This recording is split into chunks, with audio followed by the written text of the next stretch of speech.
Hi, everyone. We're not quite, well, I guess we are right at 9:30. Yeah, Susan or Joe, I'm going to ask each one of you to do the roll call because you may have the list right in front of you, perhaps Ready? minutes or a minute or so, but I think I've got the names here if you want me to start. Yeah, go ahead. Delegate Stewart. Delegate Stewart, are you on? Secretary Flores here. Theo Williams. Theo Williams? Yep, I'm here. It's here. Good morning. Lori Paris. Lori Paris? Good morning. Good morning. Do you have Senator Washington on your list? Senator Washington. It is the session, so. Okay. Amy Murdoch. Amy Murdoch? Not yet. Okay, we'll come back to her. James Gaston. James Gaston? Come back to him. Councilman Hoff. Here. Good morning. Good morning. David Thaler. Taylor? Quinn Griffith.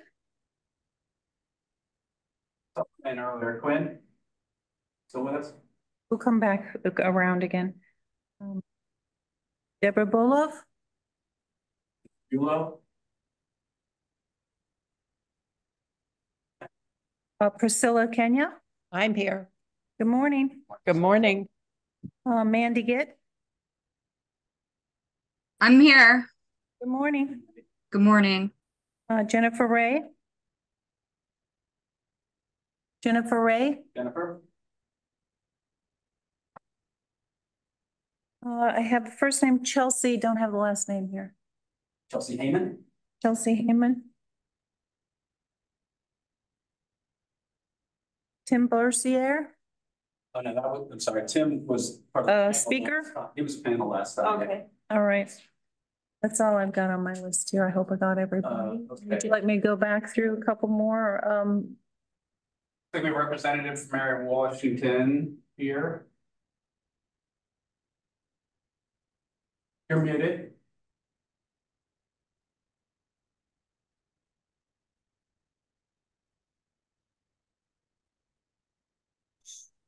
Yeah, sorry, it wouldn't allow me to unmute myself. I'm Senator Mary Washington's Chief of Staff, Melanie Wellstein. I'll be sitting in for her for the majority of today since she is in the Democratic caucus right now.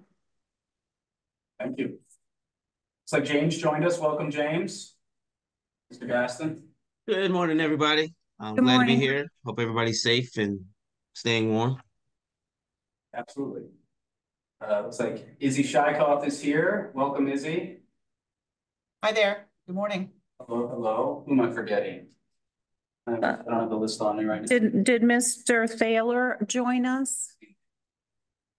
Okay, Tiffany Harris. Tiffany Harris, yes, that's it. Tiffany? And Quinn is here. I see Quinn right there. Gwen is here. Deborah Bullock. And Jennifer Ray. Amy Moore. All right, well, we'll just check in as people sign in. Okay. And I'm sure people will introduce or announce themselves, or we'll hear them talk. We'll know they're here. I want to thank everybody. And it's a snowy morning. Hopefully everybody got the email yesterday. We're moving this. Those who are here probably did because they're joining us virtually. That we're doing this completely virtually. Susan Lurch and I are in the office. Just in case somebody didn't get that message or the members of the public didn't get the message I sent out yesterday as well, telling everybody that we're moving virtually. But so far, nobody has arrived. We are going to have a guest speaker today as well. Lisa Hodges spoke with her or shared emails with her yesterday. There's Lisa. Hello, Lisa. Welcome. I'll give you a full introduction at 10, but thank you for joining us. And welcome here. And David Dahlstrom, my colleague, is also on. All righty. Secretary Flora, would you like to get us started? Would you like me to get moving with the presentation?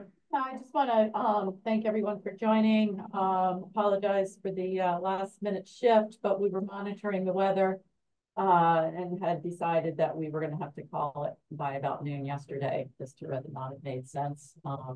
Just go virtual. So, you know, obviously by late morning, midday, I think the roads will be fine, but I think we just felt that there was no reason to push it and you know, make people expect to have to drive in during rush hour and when the roads are still kind of messy. So I hope everyone's safe and agrees with that decision because we went with it. And so this will be the first time we're fully virtual. Thanks, Joe and Susan, for going into the office to ensure we have good connectivity. For those of you who are out there that you know, may have, like myself on the Eastern Shore, sometimes connectivity can kind of come and go. So if you see me go off camera, it's just because it'll help with the connectivity. And just please do stay on camera so that we can see all your wonderful faces and know you're there if possible. But if you have connectivity or other issue, we will take a break like we've been doing in the past. 3 hours is a long time, so we'll have a stretch break at an appropriate point in time. And I noticed we have about 39 public attendees also with us virtually. So we will have our usual public comment period. And Joe, we may just try to do that. I'll leave it to you as the best way to accommodate that. We're virtual and we can get to that at that point in time. But also thank you to Lisa for joining us today. I think for the most part, Joe is going to pretty much run us through this meeting. When we get to the design and building code sections where there's some more discussion about the topic of the day today, I'll try to help facilitate that to ensure we get everyone's voices in mind. And I do always like to make sure we reserve that last 15 minutes for just a closing round so that I'm assured that everyone has a chance to weigh in today. So I think those are a few of my personal housekeeping items. We will ensure that we reach out to the task force members that are on the legislature because Tuesdays will start being conflict potentially. So we're going to have to try to make sure we get their inputs also, I think, on this. But I think with that, I'm going to turn it over to Joe to walk us through today's objectives, the updates, and just get us moving. Any questions for me? Just raise your hand or put it in the chat before we start moving into the agenda. Secretary Flora, I want to know, I don't know if other people, your audio is kind of fading in and out a little bit there. I don't know if it's a position of your microphone. Just wanted, I heard for you for the most part, but there was a little, sometimes got a little quiet. Okay, good to know. I'll make sure that the mic is well positioned. There's also an outside chance I log back in on my iPad, which sometimes has better audio. So there's a chance to do that. Thank you. Thank you, and I appreciate my colleagues, Chuck Boyd and Susan for monitoring the, well, Susan, I know you're taking notes, so Chuck, and I know John is helping, John Colton is helping as well, we monitor the chat, if there's anything you need for attention. I also point out that we are recording as usual, and so we will be posting this to the website this week as part of the record keeping for this task force. So you see the agenda on the screen today. We're following a similar structure to what we have in the past. We'll have administrative updates. We have a guest speaker today. We will look at requirements that were developed as part of our last meeting about lot requirements in December. We'll look at the focus group and the panel summaries. So we had a panel discussion in December, and then we did a focus group earlier this month. And then we'll get into today's topic, design and building codes, and move along. Okay. So these are the objectives today. Learn about the legacy of racist housing policies and discuss how they inform the task force's deliberations.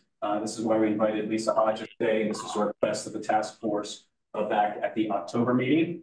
We're going to review and discuss that input from the planning director panel discussion, the focus group, and consider how that informs not just today's discussion, but overall recommendations and work of the task force. We're going to develop preliminary legislative and policy recommendations related to ADU design and building code requirements. We will compile a list of best practices for local governments that address the practical issues associated with ADU design, building code requirements, and as always, receive, review, and discuss public comment. Okay, as a reminder to members of the public, I guess we'll figure it out when we get to that point. We've never done a fully virtual meeting, how we're handling public comment today. But we will make that happen. But there's also a commenting form online that I encourage folks, a Google form to use. It's linked in the presentation. It's also available on the ADU Task Force website. As part of today's meeting materials, the compiled public comments as of last Thursday are on the website for today's meeting materials. So we keep updating the task force and the public on those comments. Okay, I want to go over some quick administrative updates and then we'll get to Lisa. So as a reminder, the builder and developer survey is still out there in the public as of this morning. Actually, as of yesterday morning, we have 16 responses to the survey, so I still could use your help. Spreading that to builders and developers through your networks.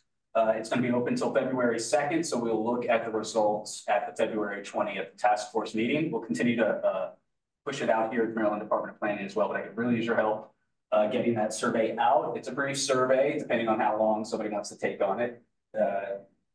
5-10 minutes. So definitely appreciate your help with that. I know I sent a couple of emails about it. If you need me to send another one, I will send another one, just reminding you where you can find that link. It's a potential language you could use in an email to your contacts. So update on the focus group and panel. So we've conducted 2 so far with 2 to go.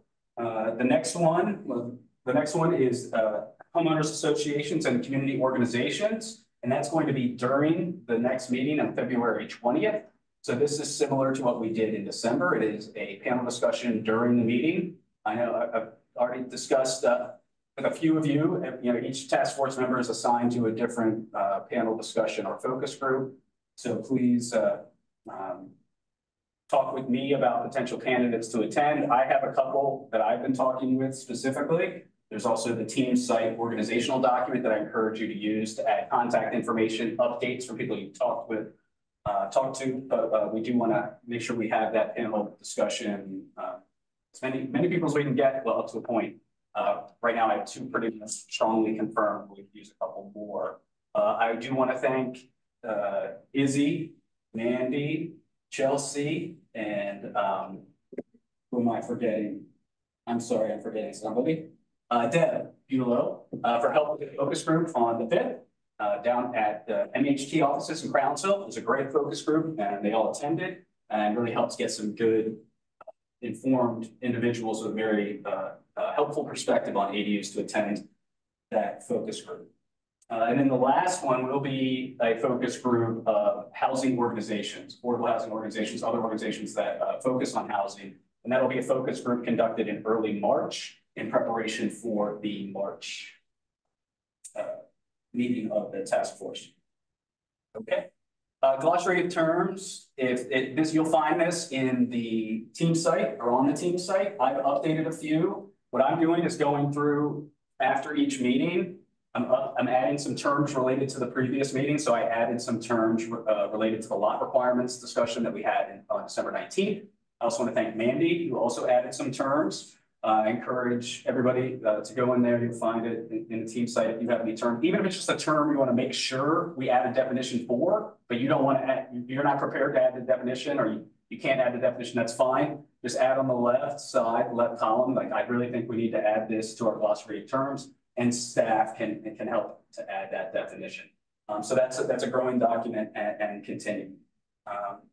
I've started to make a list of reoccurring topics that have come up during panel discussions, focus groups, but also during our meetings that don't fit neatly into the, the meeting research plan I presented back in November about the topics we're going to go over at each meeting.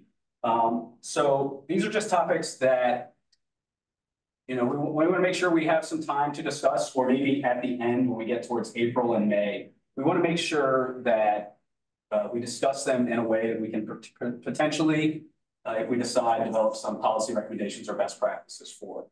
Some of these reoccurring topics that have come up are short-term rentals, homeowner incentives, local technical assistance for ADUs, ADU processes and programs, owner occupancy and familial relationship requirements for ADU construction and residents, equity, affordability, fire codes, the subdivision of ADUs came up a little bit in our focus group meeting and the panel discussion, and local covenants. So if anybody else thinks of any recurring topics you want to make sure we don't lose sight of because they don't fit, they maybe don't fit into that research plan we developed, please let me know. But I just want you all to know that I'm keeping track of these recurring. So before we get to our guest speaker today, who I will introduce, I want to see if there are any questions, thoughts about administrative updates or anything else that somebody would like to make sure we address, kind of like, some logistical stuff we need to address or anything else.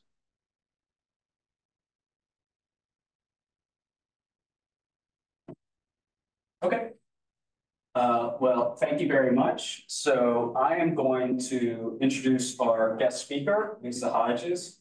As you recall, during the October 31st meeting of the task force, which we conducted in Windsor Mill, we discussed at a high level how the racist legacy of housing policies, not just in Maryland, but essentially all of this country, have an impact on our work and something that we should keep in mind. And that we wanted to hear from somebody who could speak to this, to give us that perspective, that foundation of knowledge, and that, that is a very important aspect of why we're doing what we're doing, and help us give a purpose-driven idea to our work. So Lisa Hodges, I'm going to read from her bio that I also shared with you all. I'm not going to read the whole thing, but I'll read a good amount of it, and then I'll let Lisa take over. So Lisa Hodges is the Executive Director of Westport Community Economic Development Corporation and a founding member of Hodges Development, LLC, a firm delivering real estate advisory services for clients ranging from for whom she is establishing a community land trust, South Baltimore 7 LLC, Enterprise Community Partners, the Town of Easton, the Philadelphia Housing Authority, Mercy Loan Fund, Emerald Cities Collaborative, and the U.S. Department of Housing and Community Development. She also is a senior advisor to Oyster Tree Consulting, L3C, where she developed and delivered a 5-day training in sustainability for HUD. Managed a team of trainers, and developed and delivered an organizational assessment for HUD grantees and small housing authorities. She's currently an adjunct professor at Morgan State University and has served as an adjunct lecturer at Howard University School of Architecture, Georgetown University, Tulane University School of Architecture Masters in Sustainable Real Estate Program, and developed and currently delivers an Introduction to Real Estate Development Certificate Program for faith-based organizations at University of Baltimore. So Lisa is an excellent person to have join us today with an extensive resume and experience. I encourage you to look at the rest of her bio that I sent you earlier this week. And Lisa, I will turn it over to you. Lisa, I'm just now realizing you did send me your presentation yesterday, dealing with snow and other things this morning. I have to go back to my email to bring it up. Lisa, do you have the presentation or do you need me to do that? Can we do a share screen? Because I've got a little update. I'm going to stop sharing. Okay. And then you can share your screen.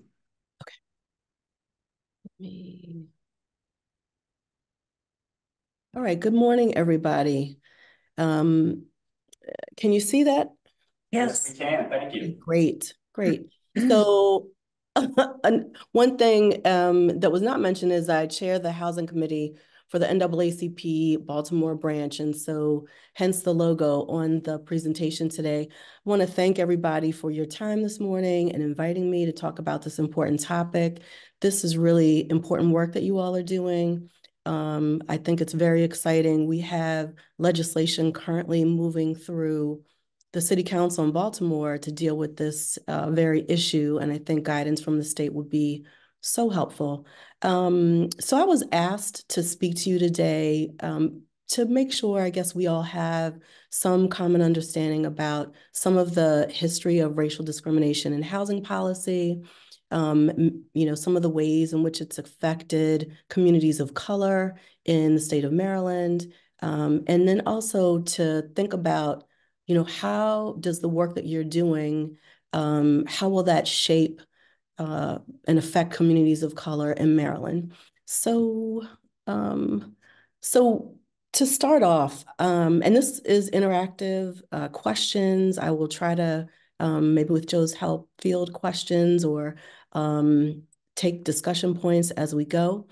But I wanted to just talk about the fact that housing, when we telescope out, really affects everything in our lives. It's really the cornerstone of how we participate in society. We know that it is a determinant of health. Stable and healthy housing leads to better health outcomes. We also know that when you have stable and healthy housing, we have better educational outcomes. Children attend school more frequently. Their grades are higher, and we see the difference across the state when we look at educational outcomes between the jurisdictions. Housing is also economic development and wealth creation. It can, by the construction of housing, create wealth for developers, but then also for families. We know that historically, folks have used equity in their homes to fund college education, to leave a legacy for children, and to expand generational wealth. And when you don't have access to quality housing, you lose that ability to create wealth. Some things we don't always think about when it comes to housing is it affects your social status and your social network. Where we live, who we associate with, how do we participate in social activities, what we're exposed to. All of that is really centered around housing and how we kind of relate to our social world. Finally, access to amenities. We know that if you live close to transit, good quality transit that you can get to work on time. If you have access to quality food, you have better health outcomes. Where you live affects that. Your culture, if you are exposed or if you have access to museums, libraries, all of that improves your quality of life. And finally, jobs. If you live in an area where there are high quality jobs, then you obviously will have better life outcomes.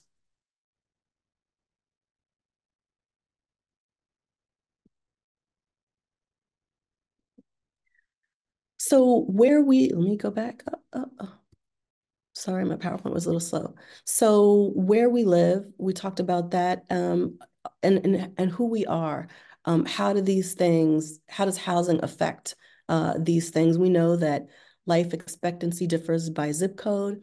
In Maryland, there is a disparity in life expectancy between Black males and white males to the tune of about 7 years. So that affects, definitely, how long we live. We also know that who we are affects our ability to access capital.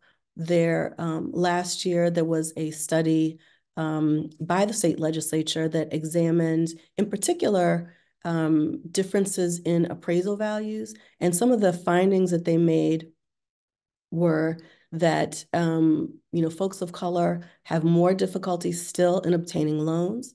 There is a disparity in home values, so that affects the equity and wealth creation that I talked about earlier. And in particular, when it comes to home appraisals, there is a disparity, large disparity in how appraisers value homes. And that's baked into the professionalization of the appraisal industry.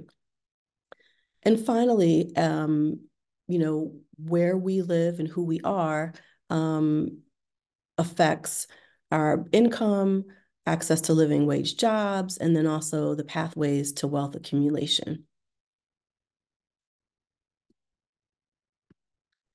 So taking it back to kind of the very beginning of folks of color, Black folks in particular, history in this country, some historic barriers to housing include, at the very kind of basic level, agency, personal agency. If you are property, you cannot own property. So for hundreds of years, Black folks lack the capacity to own property. So hundreds of years of the inability to amass wealth, to create wealth, to leave wealth were, just not there. So we're starting off at a deficit of several hundred years. Another historic barrier, once you get beyond being property, is legal standing, right? So when once we became not property, there became other issues. You don't just start off in this country in 1864 being able to own property, being able to maintain title to that property, being able to enter into contracts, and being able to leave property to your issue. So we've had, from 1864 up until really, the civil rights movement in the 60s, where there were various legal barriers to owning property, entering into contracts, other various legal barriers, leaving property to your issue. Also, different laws that prohibited you from,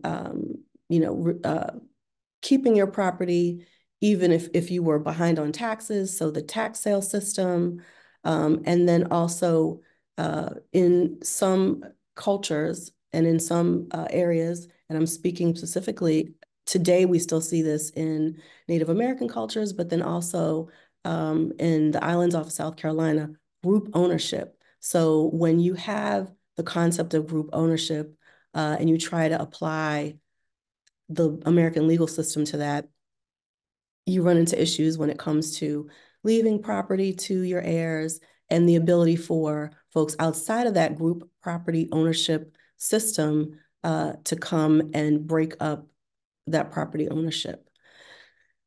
Freedom of movement. So during the, post-slavery time in this country, history in this country, even to today, there is a concept called sundown towns, where you really, as a person of color, do not have freedom of movement from your property to other towns, to other places within your own town, for fear of personal safety, threats to your personal safety.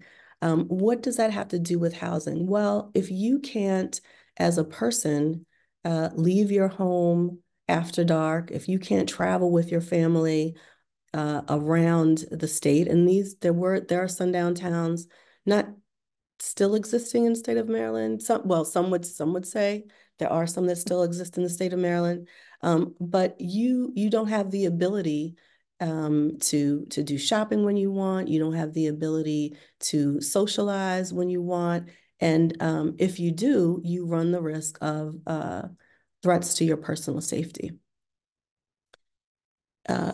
Income and access to capital. If you don't have, the means to save a down payment, if you are not able to access the banking system, if you are not properly literate to be able to read documents, to be able to understand documents that have to do with mortgages, you can be subject to any manner of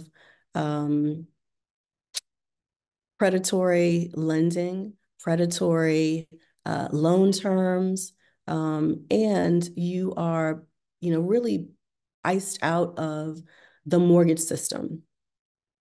So this has been a historic, and we'll talk about this a little later with redlining, a historic issue with folks of color that just poses some insurmountable barriers to housing ownership.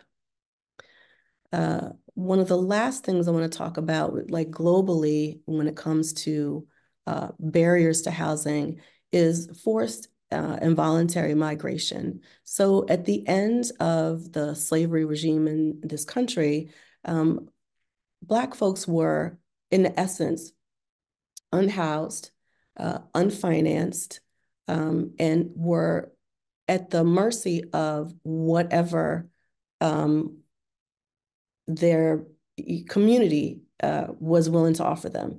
And what did that do? That led to some folks, staying where they were and becoming part of a sharecrop system. So in that regime, you don't own your home.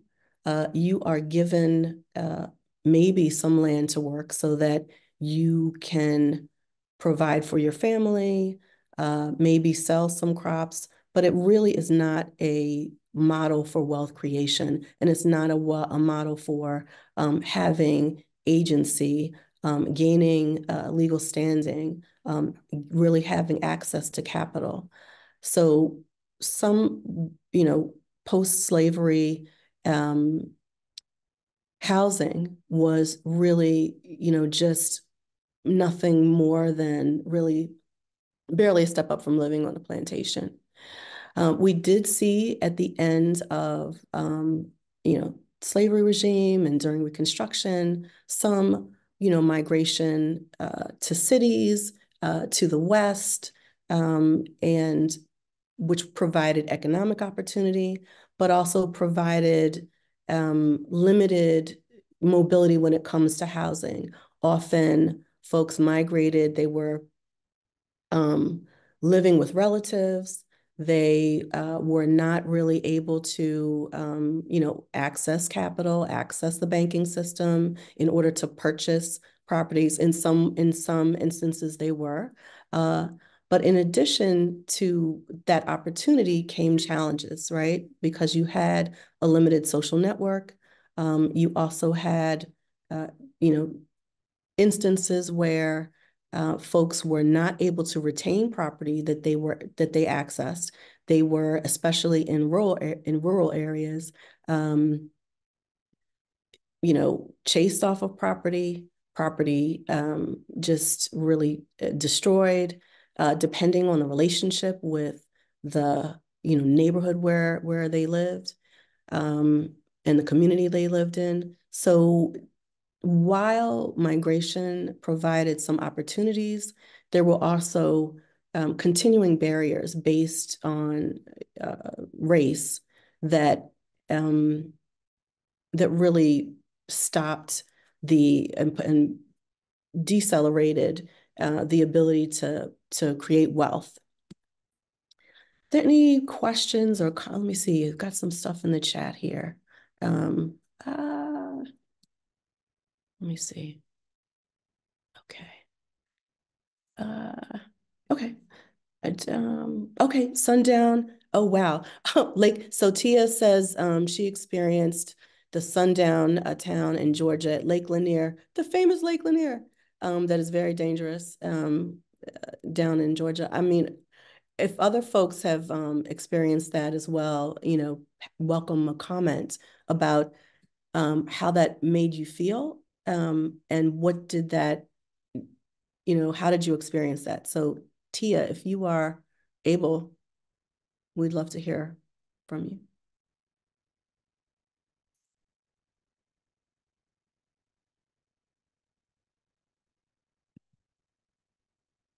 We can always come back to Tia if she adds something to the chat. We'll be watching it. Okay.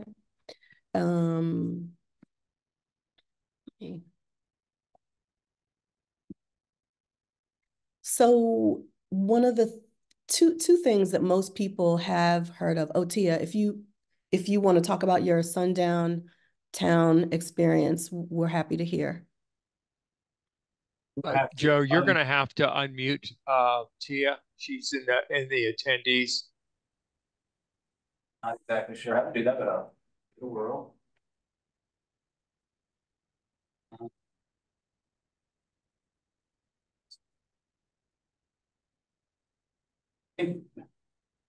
John, I don't know if as the host you have to do this. Wait, hold on. Maybe I go here. That's just attendees. Give me a second. Okay, when you unmute her, then we'll pull her in. I think I unmuted her. Just I clicked allow to talk. Tia, I'm gonna ask you to unmute. I think you can unmute now, Tia.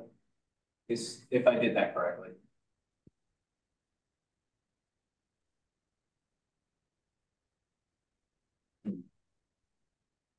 Lisa. Okay, while you're doing that, we'll talk about redlining and racial covenants. So in the early, we talked about, obviously, post-slavery, Reconstruction. And so one of the things that occurred with, migration north, and I don't want to lead anybody to believe there weren't folks of color up north already. There were obviously in various states of enslavement and freedom. Folks, a lot of folks don't know that we or don't really think about the consequence of the fact that Maryland had a lot of plantations, a lot of them on the in the rural areas and on the Eastern Shore, and in the Western counties. Also, Baltimore being a port was a landing spot for slave trade and active slave trade. So that shared history is part of Maryland. But after that, and with folks migrating in large numbers to urban centers, there was a move afoot, and with the emergence of a more centralized banking system and federal banking system, there was a policy at the federal level to really guide banks and to protect banks and their investment, called redlining. And on the screen is the red line map of Baltimore. And what the map did was to determine and show and guide banks where it would be safe to invest, where they could, and how to look at markets, right? And so this redlining really was in full effect from 1934 up until the Fair Housing Act in 1968. So for a period of 30 plus years, this was the guide. And even after it officially wasn't the guideline for banks, it still affected policy. And when you look at where investment is, and I didn't have time to do this, but if you overlay the Black Butterfly map, which put together by Dr. Lawrence Brown, which shows historic underinvested neighborhoods and where folk of color are concentrated in Baltimore City, it really overlaps very well with this redlining map. So what did the map do? It tracked Blacks, Jews, and immigrants where they lived and had nothing to do with their income, their creditworthiness, their abilities. It had only to do with race and ethnicity, and it guided where banks would invest. So if you lived in an area that was not green, you were not going to get a mortgage. This, goes back to our earlier discussion about being able to. So the legacy of racial discrimination in housing and housing funding is not just a point in time historical issue. It affects, folks today who were, for hundreds of years during slavery, for, decades at post-slavery, and even today, unable to get mortgages, unable to buy homes, unable to leave wealth to children and family. So the work that you do today really should, as we think about it, we should think about it in terms of not just what is the effect on the folk of today, but what is the reparative effect of this work. I'm doing just a broad, kind of overview of this. What I will do for Joe and send out will be a few links to some resources, nothing too heavy, but just if anyone's interested in learning any more about this, there was a really great exhibit that traveled the country that Enterprise Community Partners did called Redesigning the Red Line, which went into, a deep dive into redlining and where and what and the data. And that was really interesting. Let me see, we have something in the chat here. Lisa, do you want to, I was thinking we might wait till it's up to you if you want to take questions now, but we can also wait to the end of your presentation. I know at least one task force member has said that has their hand raised, but it's up to you. I'll take questions now. Okay. All right. Councilman Hall? Yes, I was just curious, looking at that map, there are it looks like 4 different colors. Mm-hmm. What do the 4 different colors represent? Just out of curiosity. So it's like different levels of investment, green light. What are the, let me see if I can blow it up a little bit. Oh, no, I can't. So I don't know if you can see my cursor. Can you see my cursor? Yes, I can. Yep. Mm-hmm.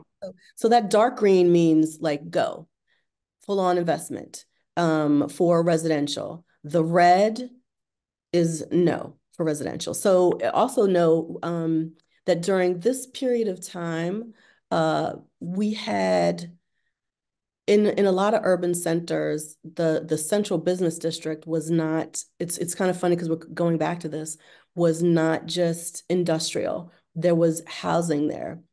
There was really dense housing there. And for those, planning kind of wonks in the area, this is the Jane Jacobs era of, vibrant streets and cities and activated areas. So, and this would have been that time period. So, in the red areas, you would have had housing, but that is where the guidance for the banks was to not invest. And then the middle green is like a yellow light, right? So invest with caution. And it also shows where we had concentration of the folks, Blacks, Jews, and immigrants, more in the red areas. What was the bluish green? There's a bluish green color. Is that, I noticed there's 4 different colors. I just didn't realize that there was of course I know what redlining is, but I didn't realize there were a multitude of color coding as far as green, yellow, red lights, as you use the terminology.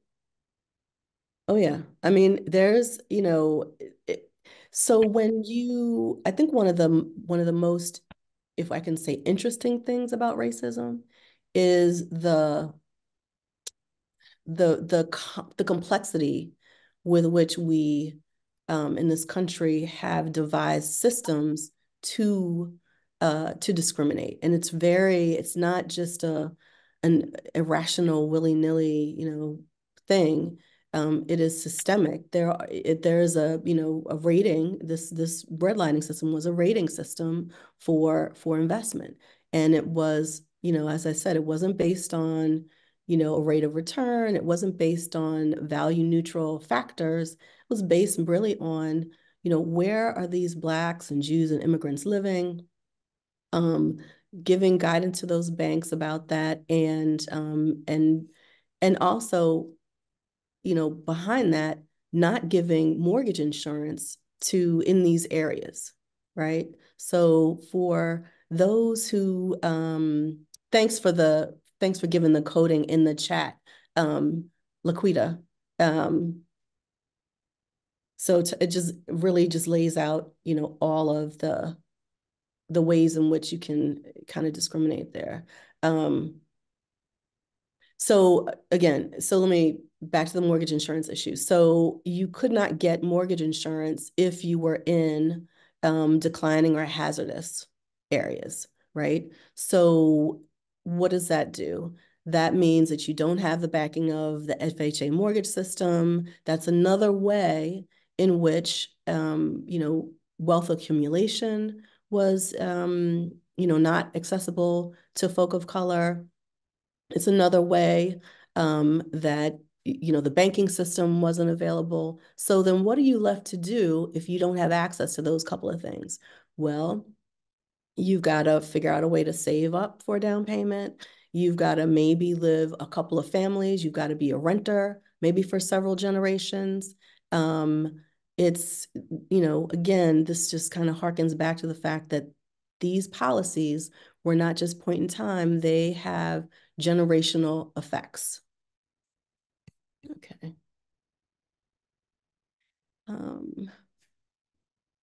Okay. So Lisa, we do have, oh, I'm sorry. You keep going. We do one, Lori Paris, one of the task force members did raise a hand. And Lori, I don't know if you want to take her question now, Lisa. Hey, Lori, how are you? Hi, how are you? Nice to see you, Lisa. Good to be seen. So a quick question.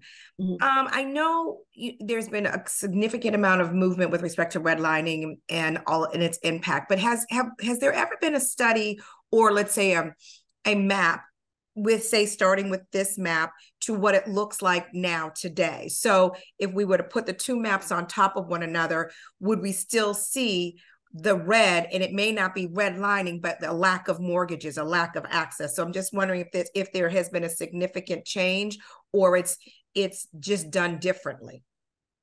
So the closest thing that I have seen or have access to was that the Black Butterfly map. And I will send to Joe a link to that map, and it really does really fit in well with where kind of investment is on this redlining map and where it isn't. So there are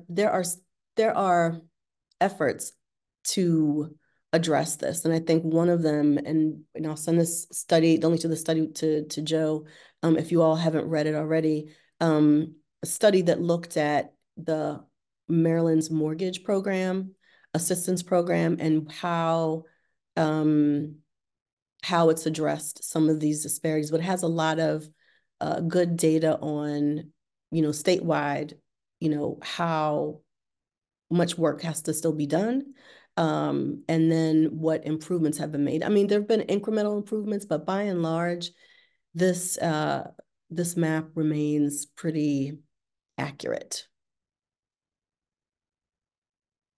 Oh, so thanks to Deborah for the changing demographics. And thank you, Lisa. Theo Williams, another task force member from DHCD, raise hand.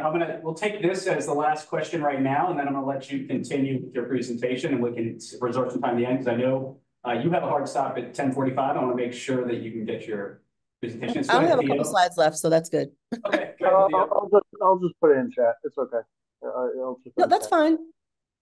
Oh no, I just wanted to to note that the department is going to be undertaking some mapping in this vein. I'll put the legislation in chat and explain a bit more in chat. So go ahead. Thank you. Oh, good. So before we move on, wanted to talk about racial covenants again. These kind of bolstered the redlining done by the federal government, but these were restrictive covenants by practice when transferring property, frequently in jurisdictions, and especially in areas that were like in transition. So for example, in Baltimore in the early 1900s, there was a series of legal cases where the restriction of who you could sell your home to really became codified in law. Law was struck down, but then there were workarounds. And so again, because I'm a native Baltimore girl and this is where I live, I'll reference Baltimore, but this, did occur all over Maryland. You were restricted, and it was built into the deed, who you could sell the home to. And there was actual formulas in how you could determine whether or not you had to have a restrictive covenant in your deed. So for example, think in the early legislation in Baltimore in the early 1900s, if there was more than, 2 Black families on your block, you couldn't sell to a Black family. If there were some regimes where there was a percentage. So this again was very systemic. And it wasn't, so again, it was Blacks and Jews, specifically in Baltimore, the Blacks and Jews that were excluded out of certain neighborhoods. Some that you would imagine, Roland Park and Guilford, but some where I currently live with my Jewish husband, Mount Washington, also had racial covenants. And this again harkens back to, the ability to have access to certain neighborhoods, to certain amenities, and to build wealth. So whether or not you had money, you could not live in certain neighborhoods.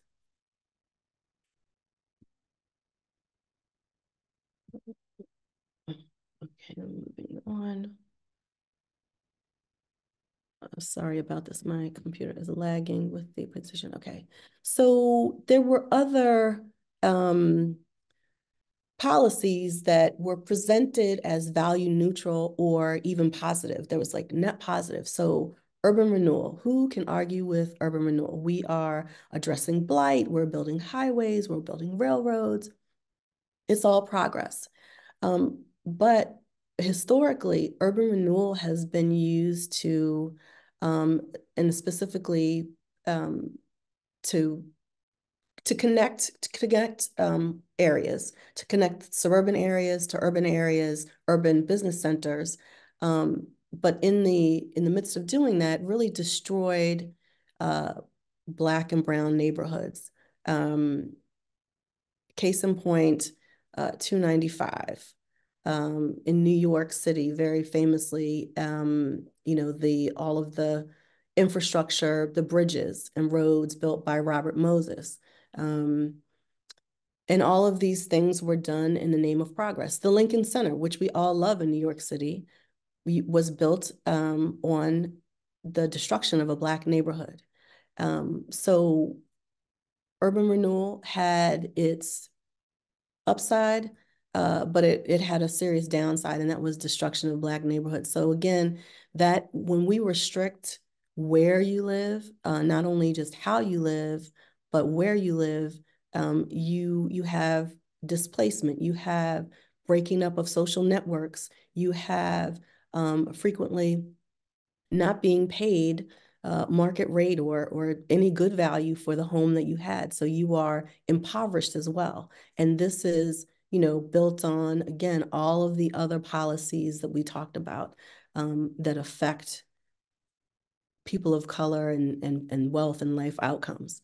The last thing I want to talk about is exclusionary zoning. And I think and this kind of, is a good segue into the work that you all are doing.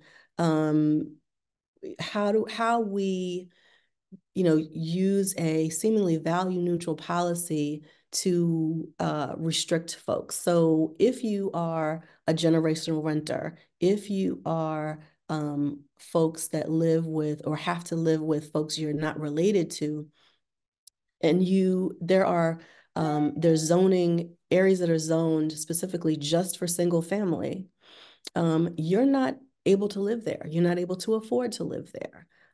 If you can't put an accessory dwelling unit on your property, that excludes a revenue source. That excludes you being able to perhaps provide housing so a senior can age in place and stay within community. So exclusionary zoning, while it sounds, single family zoning sounds like, we're preserving a certain quality of life, it also is excluding that area to certain people who, have other housing needs.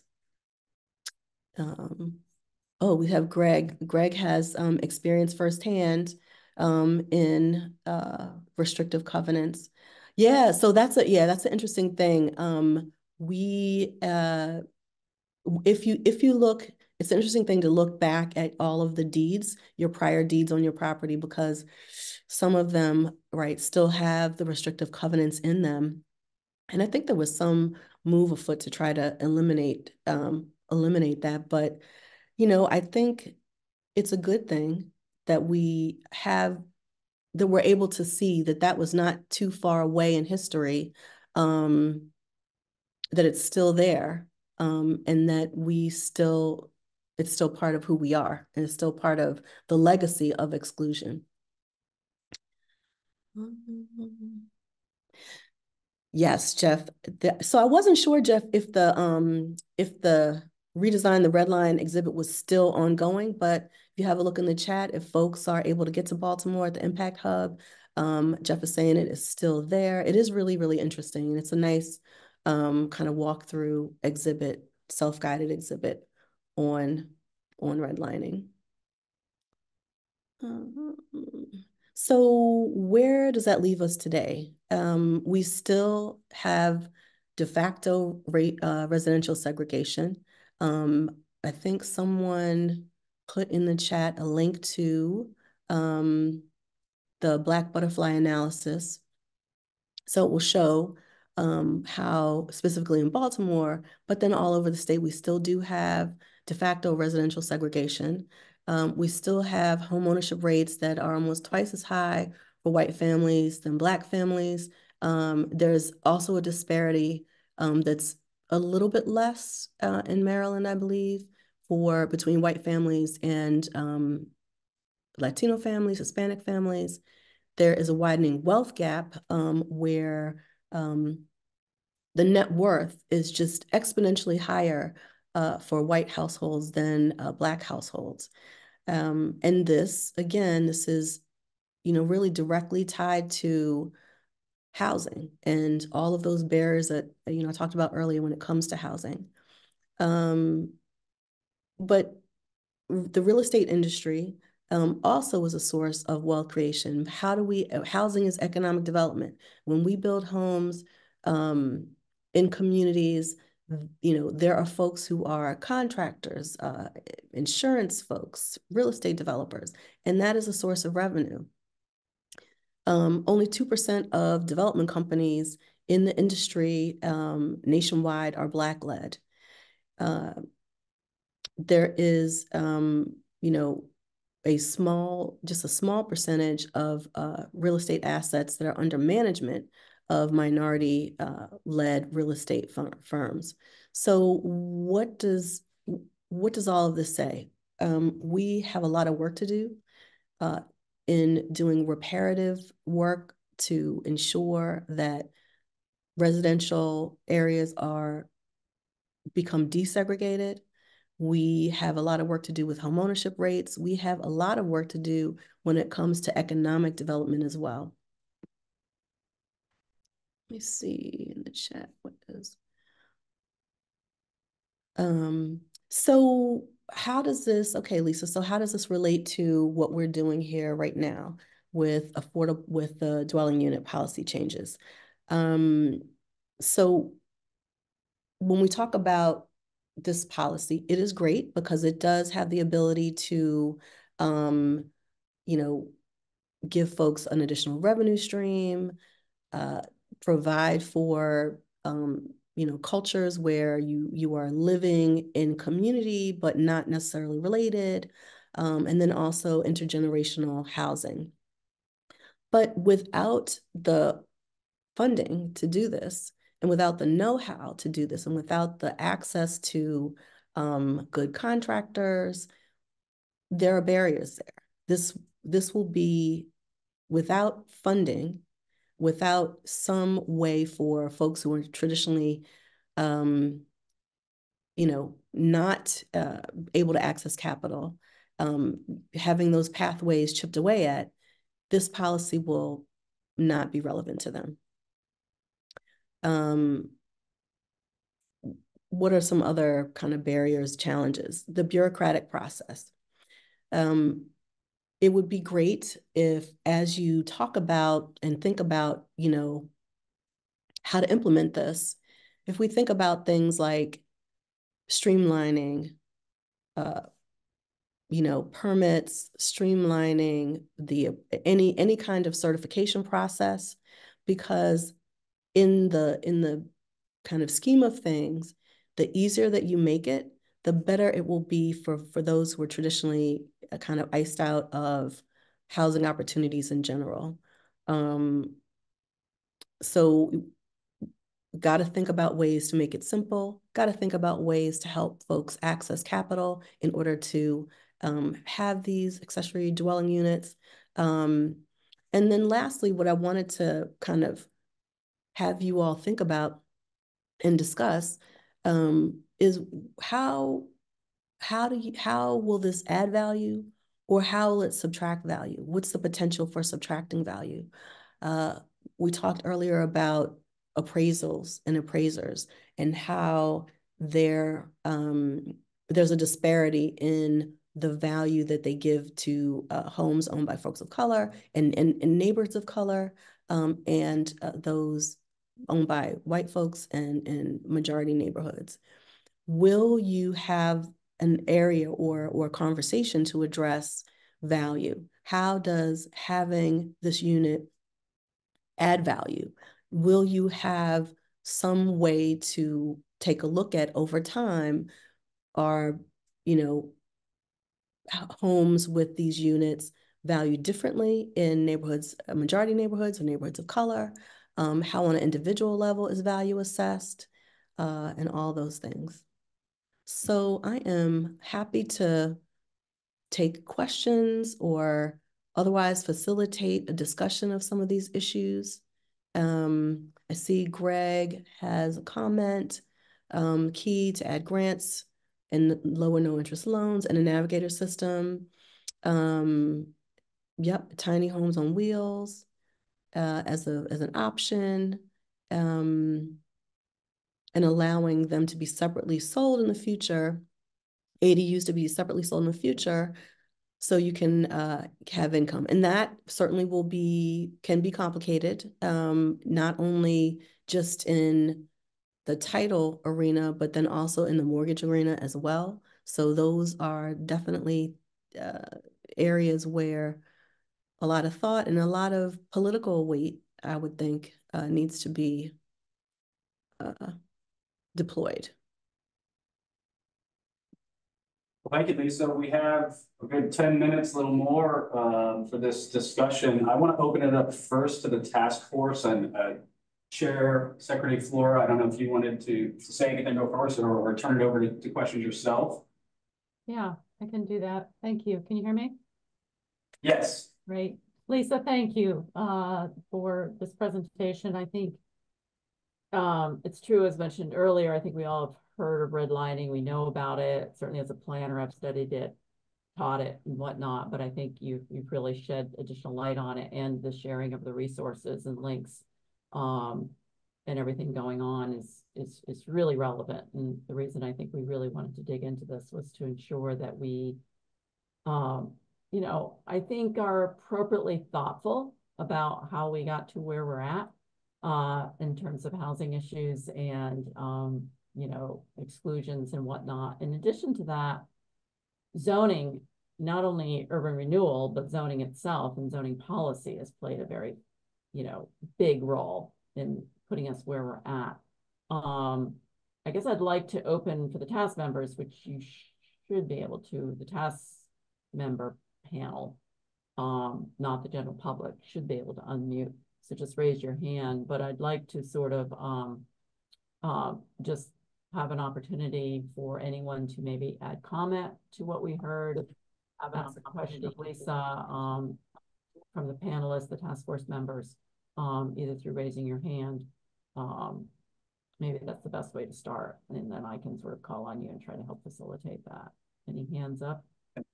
Thank you, Secretary Flora. Yeah, and I know we'll start with the task force, but I know that John Coleman, our colleague, did make it so members of the public, at least for this portion, could unmute and speak. But we will start with the task force. Okay. With the knowledge that Lisa does have to hard stop at 10:45. I really appreciate your time, Lisa. It looks like Deborah has her hand up. Right. Yes. Yeah. Hi. Thank you so much, Lisa. It's maybe not surprising, but still sobering to see these statistics like this. I think maybe going forward with our task force, what I take away kind of greatly as something just to include in our discussions are some of the comments that I see Greg Cantori posting in the chat, where he's now I've lost his comment, but he was saying how ADUs can really benefit or can really help to minimize some of these disparity issues. So I just would like to maybe try to understand that a little bit better, get a little more meat out of that. And then the other issue, now that I'm losing it in my brain, was what Lisa said at the very end, how ADUs might not add value, might actually lessen value. I think we've in the past dismissed that to some degree, but perhaps we can just address that again. Or maybe Lisa, if you're able, could you kind of shed some light on what your thoughts are there? Sure. So, you know, and the way that appraisers look at value, right? Increased density can be seen either as a plus or a minus. And also depending on, you know, one thing I didn't talk about was in rural areas, a barrier to adding units can be infrastructure, right? So if you are in a community of color and you already lack appropriate or good infrastructure and services, adding density can give the appearance, perception of, you know, not being in a valuable area. So if your garbage piles up, if you don't, if your 311 calls, I think there was something on social media the other day, Dan Roderick's from The Sun sent a picture out of a bunch of trash in a downtown neighborhood, and it was picked up within like a few hours. So the difference between that and some neighborhoods where you have chronic lack of services is an issue, and that can lead to, quite frankly, you know, the perception of less value and therefore lower equity in a home, and then even in the addition. And then also the quality, right? So if you can afford to have a high quality unit that looks great and that really is seamless with your property, and even if you have you know, more land, I know you guys are looking at lot sizes and restrictions, but those things can affect value as well. Thank you. That's helpful. Thanks, Deborah. Any other questions from the task force? Yes, David. Unmute. Yep. Hi, Rebecca. I had a little trouble getting out this morning. Had to shovel out of my broken ankle, but I just want you to know that I'm here and happy to be here. Thank you. I'm glad you made it. I hope the ankle's feeling well. About 3 more weeks and I'm back to normal. I don't see any other questions from the task force, but please correct me now if I'm wrong. I just want to add one, Joe.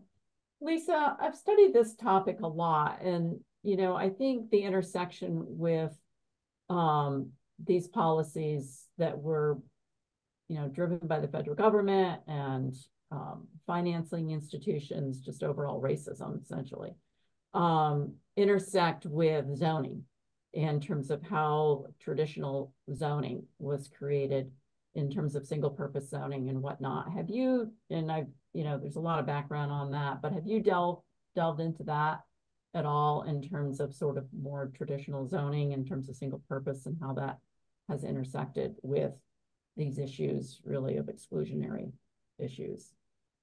So I have not delved in detail in that. However, you know, none of these things really happen in a vacuum, right? So, you know, the federal policy really had to deal with, you know, allegedly banking, but the result is just coincidentally very, very similar when you map out where is investment, where is you know, single purpose zoning, where is single family zoning.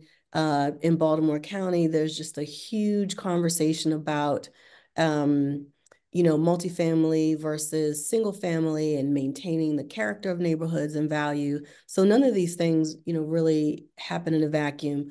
Are they explicitly coordinated? I haven't seen evidence of that. However, these same kind of concepts drive each of these things, right? So the same things that drove the establishment of the red line maps drives the establishment of this exclusionary zoning, the, desire to keep certain neighborhoods, as they are, to exclude folks, of color and immigrants. So, yeah. There's some historical, just viewed some recent data on that. Joe and Theo, I'll follow up with the two of you because there's some, I think another layer to this presentation is one specific to how zoning has also driven and caused these issues. And so I think it's really good because there's a sense that we're taking away something when in fact we're more potentially giving back something that was taken away decades ago when conventional zoning started doing more single purpose. So I want to make sure that historical aspect of how we ended up where we're at is also included. So that's for a future date. But Joe, I know we've got about 4 minutes left. So do you want to try to glean any particular public comment or question? Sure. Yeah, we could probably have room for one question or comment from the public. John, I know you said you could enable people to raise their hands if I read your text correctly. And then I guess it's a race to raise your hand. We only have time for one.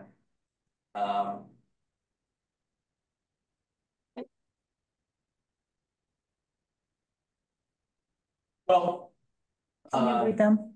I'm sorry? Read the comments. You can look at chat. Yeah, I can read. I can. Yeah, I think we did owe Tia a circle back. She so she doesn't have the ability to raise her hand. Chat. Yeah, see that. Karen Keating has raised her hand. Okay. And then, all right. Let me see. Karen Keating. If it goes to the top. There we go. I'll ask Karen. Oh, Karen, I think you can speak now, Karen. Hello, I just want to make one comment. I'm a real estate agent and I am becoming a senior citizen. And I want you Congratulations. to thank you. Yeah, it beats the alternative, right? Thanks. I just want to mention that for seniors trying to age in place, what an extreme benefit it is to have an ADU on their property. Where somebody, either a caretaker or a family member, or even just anybody else, can be close by and potentially helpful. For sure. Big advantage. Just want to make that comment. That's all. Thank you, Tia Richardson also raised her hand. I'll let Tia go because Tia contributed so much to our chat. And thank you, Tia. Go ahead and share with the task force. Good morning. Sorry you're chatting so much and having such difficulty. But on the issue of the ADU, I had put this in the chat. I'm just going to read it aloud. I just said that the ADU would be most helpful, especially now with the increase of rent and income and wages of many not increasing, especially with young working class and fixed income families, and as well as children. Children are staying home longer because the rent is so expensive and their jobs aren't able to pay one bedroom, $1,200, $1,400, $1,500. You might as well stay home until you're ready to buy a home. Yeah. But again, it's only as good as the resources available, because if you are struggling to make it with rent or with your mortgage, the ability to pay to construct another unit is, most likely out of reach. So those I'm thinking in terms of if they're staying home, say my son stays home. I have enough space and land to build another unit. My son stays home with me. It would be more efficient for me to get a loan or put money together for resources for ADU versus waiting for him to save up, get the right job, career, whatever, to be able to get a home. You understand what I'm saying? Where I'm coming, because there's so many family members are staying together. And actually, for my nonprofit, which is home preservation for the elderly and disabled, I have so many people calling me, and so many people are renting rooms. The renting room market, shared housing, is booming because no one can afford a house. Wow. Thanks for sharing that. That's yeah, the need is definitely there.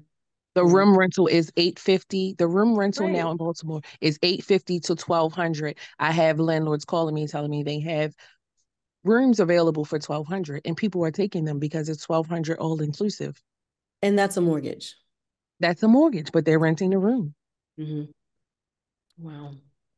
Thank you, Tia. Thank you, everyone from the public, for your comments.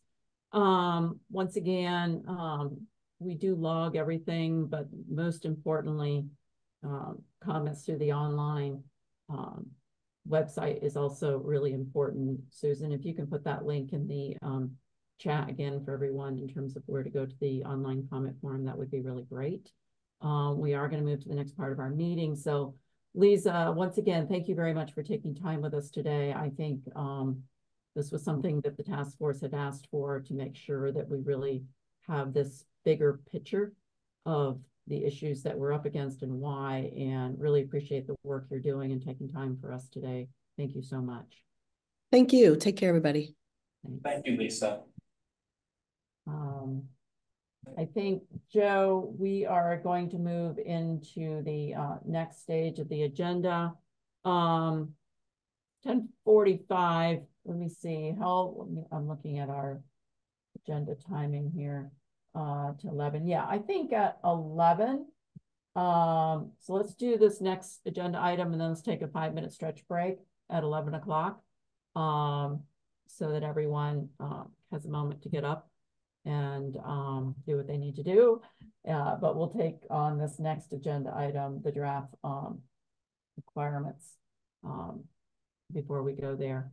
And before we move into that, everyone, I really appreciate everyone's thoughtfulness and insights on, as we know, we can't solve all the world's problems in decades, centuries of, issues that have piled up to where we're at today with the housing crisis, but all the pieces of the puzzle, at least to the extent we can, I think we do need to consider it. And for those, on the task force and the public, we know that it's going to be different types of housing issues in different types of communities, and really pressed markets and in really blighted areas and urban versus rural.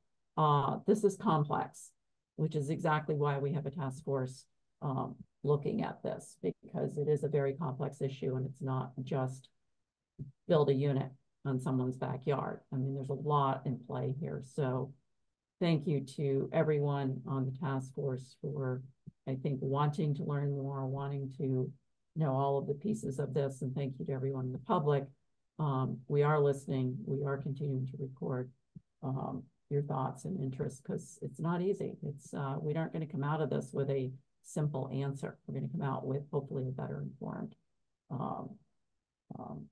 task force, legislature, public on this particular issue. So thank you all. Joe, let's go into this next item, and then we'll take a short Thank you, break. Secretary Flora. We are constructing the recommendations, at least the preliminary draft recommendations, after each meeting based on the specific topic. We did this last time. It is posted, the preliminary recommendations combining last meetings and the ones we presented last meeting, the one we're presenting now, are available on the website. They've also been sent to the task force. So these are just those specific to lot requirements. These are, again, these are posted on the website. This presentation will be posted afterwards. So specific to lot requirements, we still have these broken up between local government, state government, and best practices. And you'll find the full wording and all of them on the website. This is kind of a summation. So for local governments related to lot requirements, there was a clear preference for using the lot requirements of the underlying zoning. That was stated repeatedly at the end of last meeting. So specifically, this means to apply the same lot requirements for ADUs as those for the principal dwelling unit, or the principal dwelling unit for that zoning district, except for the conversion of accessory structures on the property, which should be governed by lot requirements for such structure. So if you're converting to a garage, you know, it has its own unique, already established lot requirements. Treat ADUs as an accessory use to a dwelling and not impose more restrictive lot requirement standards specific to ADU uses. So we saw this in some examples back in December, but the ADUs should not have, just because they're a residence or accessory dwelling, they should not have more strict lot requirements applied to them. And then there was pretty solid consensus. So we have Dan's hand up. Yes, I got a question, Joe, regarding the local zoning ordinance. Should the first one apply the same lot requirements for ADUs as those for the principal dwelling unit? And I just want to make sure we're all on the same page, because number 2 kind of conflicts with that when we're talking about, you know, a conversion of a dwelling. When I'm thinking of it in my head, when you say the same requirements as a principal dwelling, you know, those setbacks and all that are very different than for an accessory structure. So even when we're talking, in my mind, when we're talking about building even a new ADU, my assumption would be that that would work as an accessory structure, not the same setbacks and requirements that would be on the principal dwelling. Do you understand my distinction of what I'm getting at? I'm kind of getting in the weeds with the technicality, but in my mind, if I'm building a new ADU, that should be looked at as an accessory structure or garage or something like that, not the requirements that I would have for building a, you know, the principal residence, because the requirements for building a principal residence could be more stringent than what it would be for accessory structure. Do you understand what I'm getting at? Absolutely, absolutely. And I would say that there'd be more detail, maybe not all the way to your point, but if you look at the full document, it does have a little more detail on this topic. I would say that using the first and second bullet here in combination, yeah, if you are building a new ADU and it's to be treated as an accessory structure like a garage, so say there's a garage or something else that has slightly modified lot requirements because of its accessory structure, and they might allow for smaller setbacks, something like that, that same extra permissiveness that would be applied to that accessory garage would also be applied to an ADU. And the idea here is that just because it's a dwelling accessory use as opposed to a garage accessory use, that you're not applying more restrictive lot requirements. Yeah, okay. It's just the wording kind of threw me off, and that, I mean, I just want to make sure when we get into the details that I thought the motivation was that the ADU, whether it is a conversion of accessory dwelling or accessory structure, or whether it's new, is treated as accessory, not as a primary principal dwelling. Yes, Dan, I think that's the intent. You're right. We'll look at this language. I think a couple nuances that could clarify that a little bit better. So thank you for raising that. Yeah, thank you, Councilman. We can definitely make some adjustments to clarify. So, and the last point was remove ADUs from density calculations for a zoning district. For state government, guidelines and examples were key to develop educational resources, establishing appropriate maximum ADU unit size calculation guidelines and examples, and compile a checklist of lot requirement criteria and options which Maryland jurisdictions could use for local deliberations and decision making. For best practices, this comes up every meeting and it's come up again today. You know, context is important, the kind of neighborhood, not only from a zoning and lot requirement perspective, but you know, the actual neighborhood itself as it currently exists, what its demands are, what its needs are, where its location is, to make sure to maintain that sensitivity. So for best practices, the creation of internal ADUs or the conversion of existing accessory structures into ADUs, right? These are properties that the building massing is already established, right? It's either interior or you're converting a garage, that these should not really require a consideration of lot requirements because the building massing is not being affected.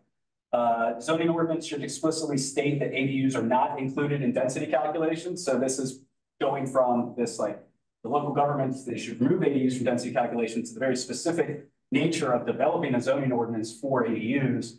That they should explicitly state that ADUs are not included in density calculations. And we saw that in a couple of the Maryland examples from December. And we saw that some of the state legislation regarding this, that it was not permitted for density calculations or ADUs to be included in that.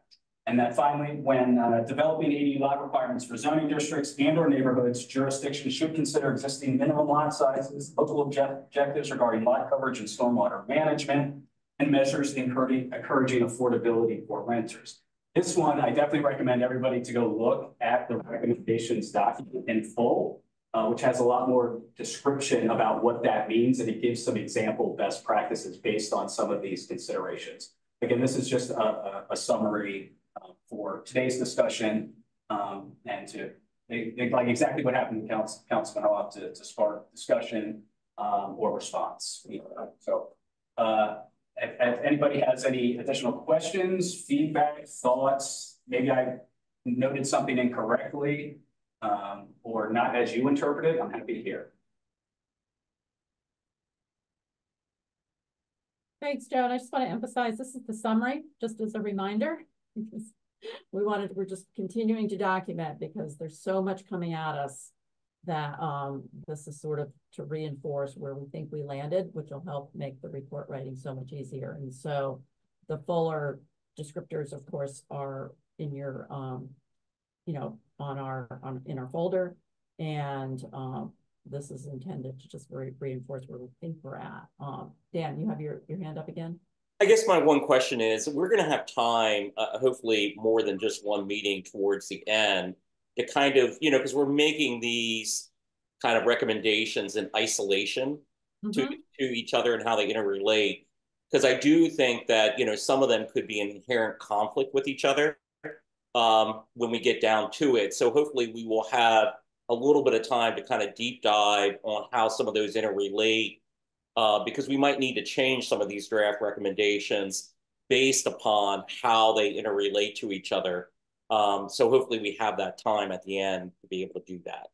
Yeah, totally agree, because ultimately we have to integrate and see how these things intersect. So totally agree with that. We will take a double check at the schedule, which I believe allows for adequate time towards the end, but we're trying to prepare for the fact that this deadline is going to come at us pretty fast. And so I think there is going to be a point where we begin to shift towards what have we learned and where do we go forward. Yeah, and so I'll sit down and make sure I talk that through with the staff also, ensure that that timeline is going to allow for that, because you're so right. There's so much here. So any other questions, comments on these recommendations, the summary of them? I do. This is Lori Paris. I think as I was listening to today's presentation, one of the things that my takeaway was the unintended impact, and that there's an illegal analysis for unintended impact when it comes to discriminatory actions. And then there's the unintended impact that may not lead to a discriminatory action, but just, you know, not the best practices. And so I think I just want to chime in what Councilmember Hoff's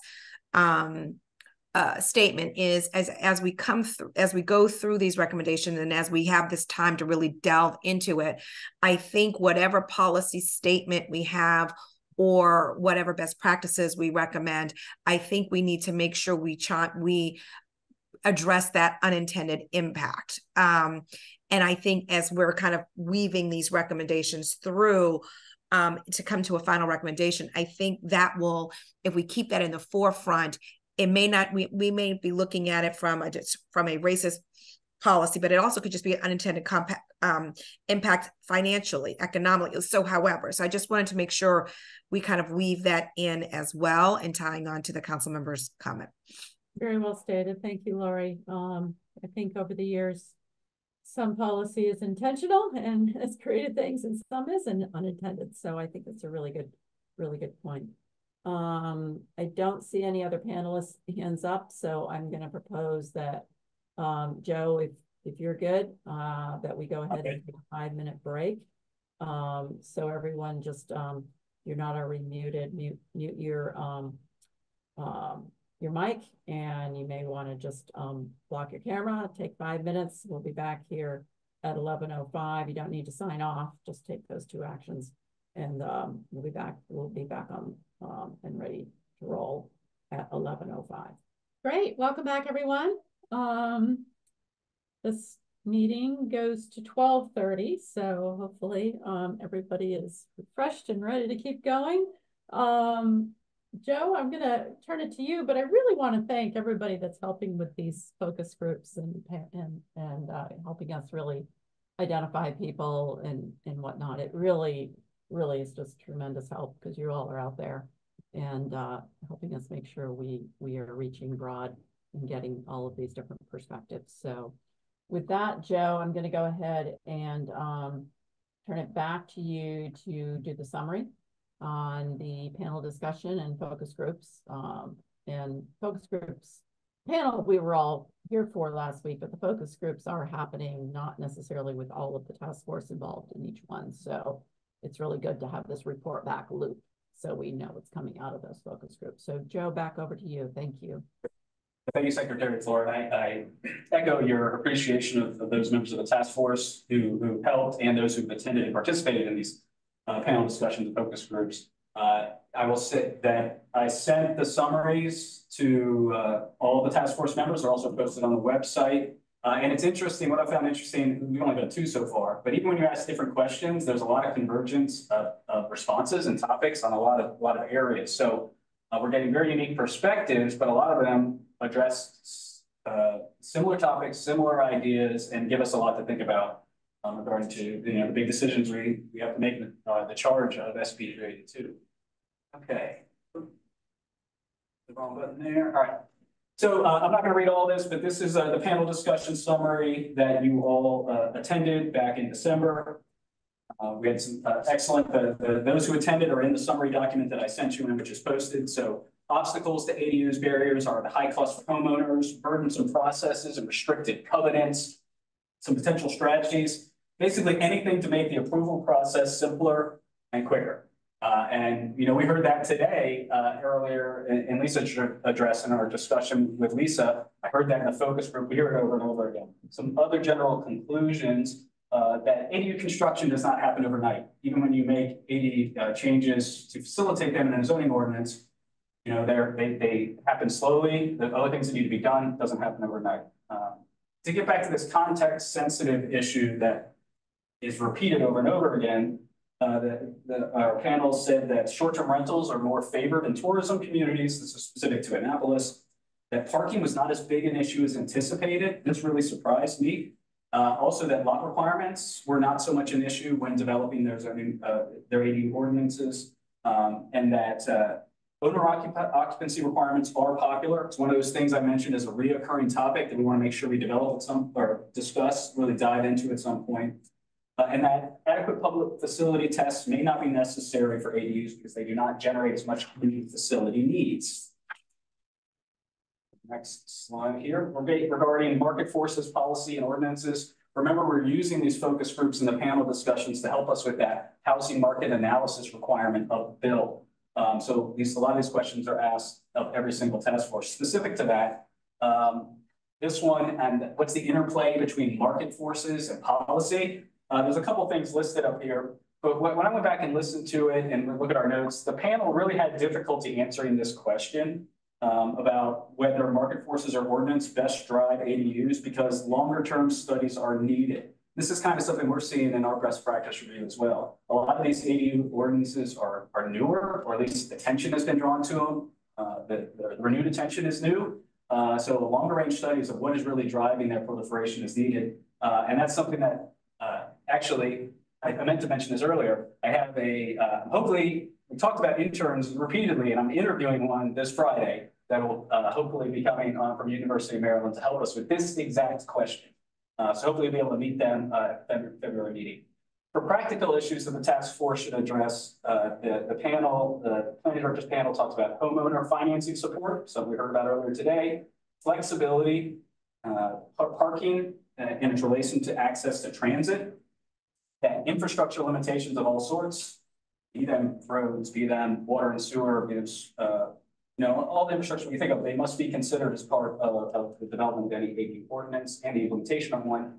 And that a very specific thing to mention that if you have an owner occupied requirement, right, then that disclosure is needed with the property sale. This has also come up a couple times, this owner occupancy requirement, you know, how does that extend into the future with the sale of properties? You know, how do jurisdictions maintain that, monitor it, enforce it? It could become very difficult. So that's something to keep in mind. All right, now I'm going to go on to the focus group that we conducted the afternoon or late morning, I can't remember exactly when it was, on January 5th. Again, thank you all to those who helped. The list of those who attended is in the summary notes. But this was specifically for ADU owners, residents, and accessibility and aging advocates. Let me get to the next here. All right, so they really talked a lot about education and technical assistance. The group repeatedly stated, it was like, it came back, like no matter what question I asked, it kept on coming back to this response. It was like the answer to everything, showed you how important it was, that there must be a need for publication on the topic of ADUs and dedicated staff capacity at the local level to answer questions about ADUs. That often that they were saying that staff started with yes rather than no, or just started with no rather than yes, and it needed to be switched. They couldn't answer questions. They put up staff would put up barriers, and that it should start with yes and figure out how to make it work. So education is key. Regarding zoning, they talked a lot of these topics actually get into the design issue, which is why I put this focus group before today's meeting, because design repeatedly came up. It talks about how larger lots permit design flexibility with ADUs, compatibility with the neighborhood, and particularly they allow for more accessible units. They discuss how owner occupancy requirements, we keep on coming back to that, are a barrier in zoning. And they also stress the need for flexibility with parking requirements. Specific to accessibility and aging, there was a discussion about there's a dearth of accessible rental units. They're typically in apartment complexes. That one representative talked about this Maryland's housing search database, which I was not familiar with. It's you can filter it for all sorts of needs, what you're looking for. Accessibility is one of the things you can filter for, but ADUs really aren't on it. So that if ADUs, especially accessible ADUs are developed, they have to be marketed. They have to be put out there. They have to be a known, searchable, findable housing problem.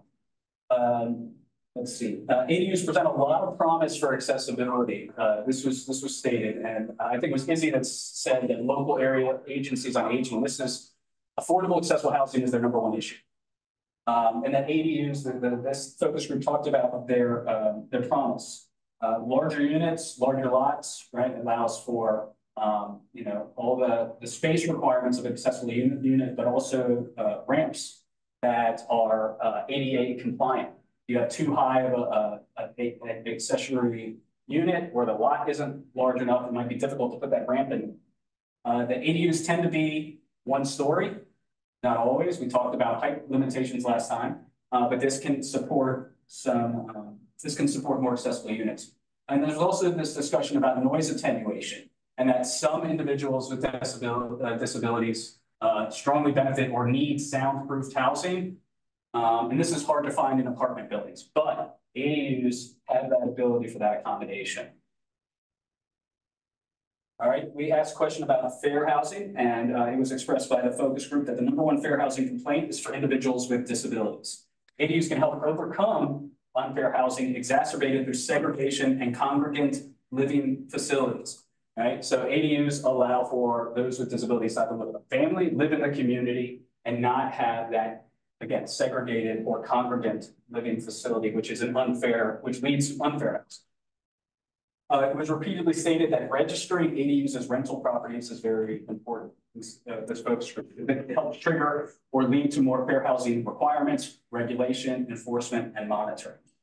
Regarding design and building, the focus group attendees definitely said to focus on the big picture questions first, like, what do you want in your ADU? Who do you want who's it being constructed for? And focus on that and the design before moving on to contractors.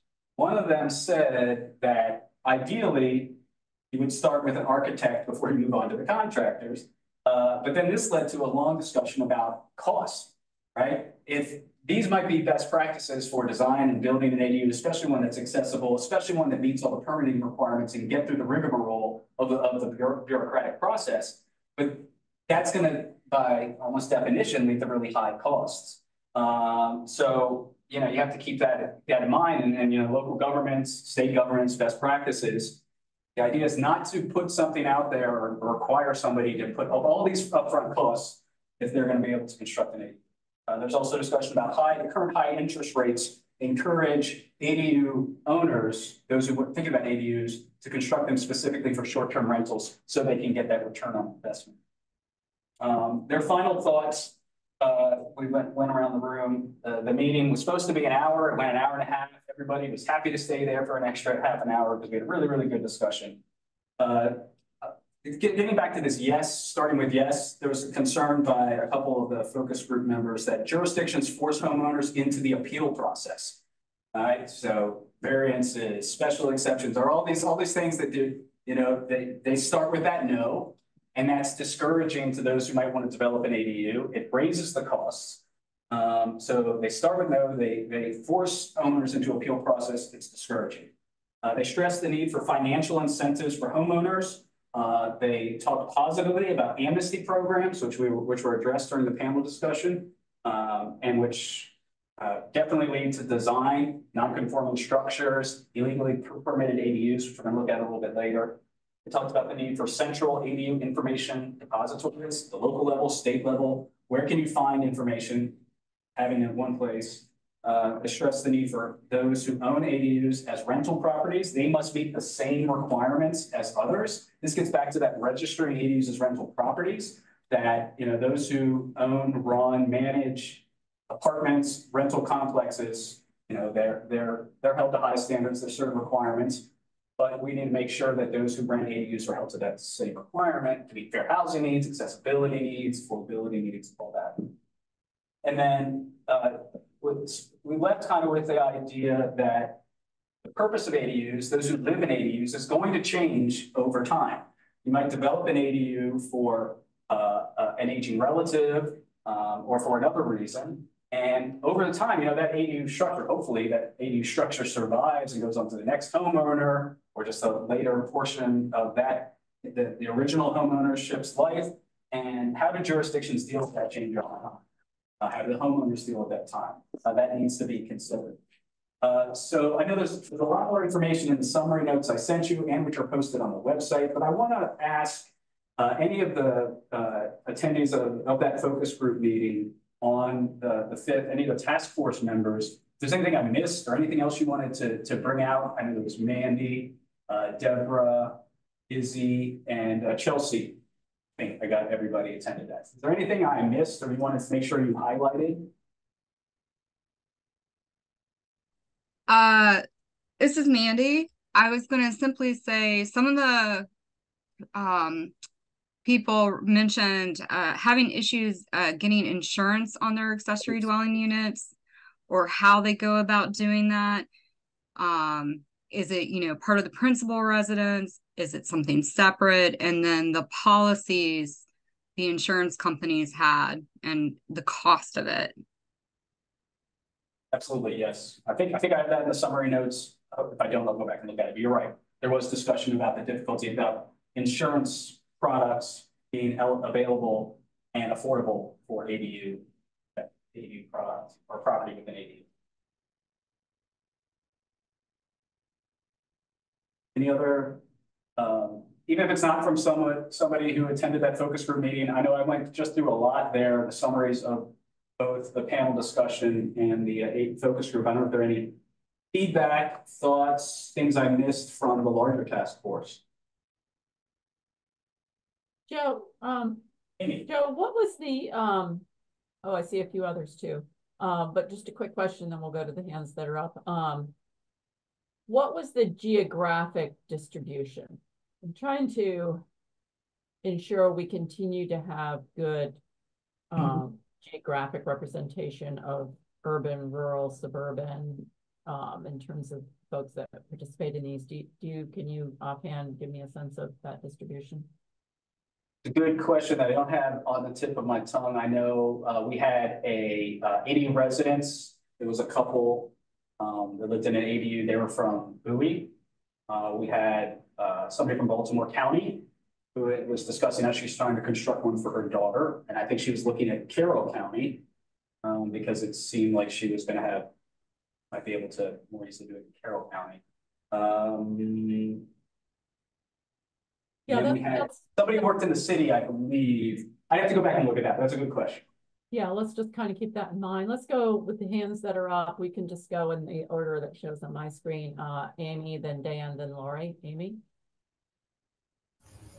Good morning. The only comment that I have, and I haven't thoroughly read through these comments yet.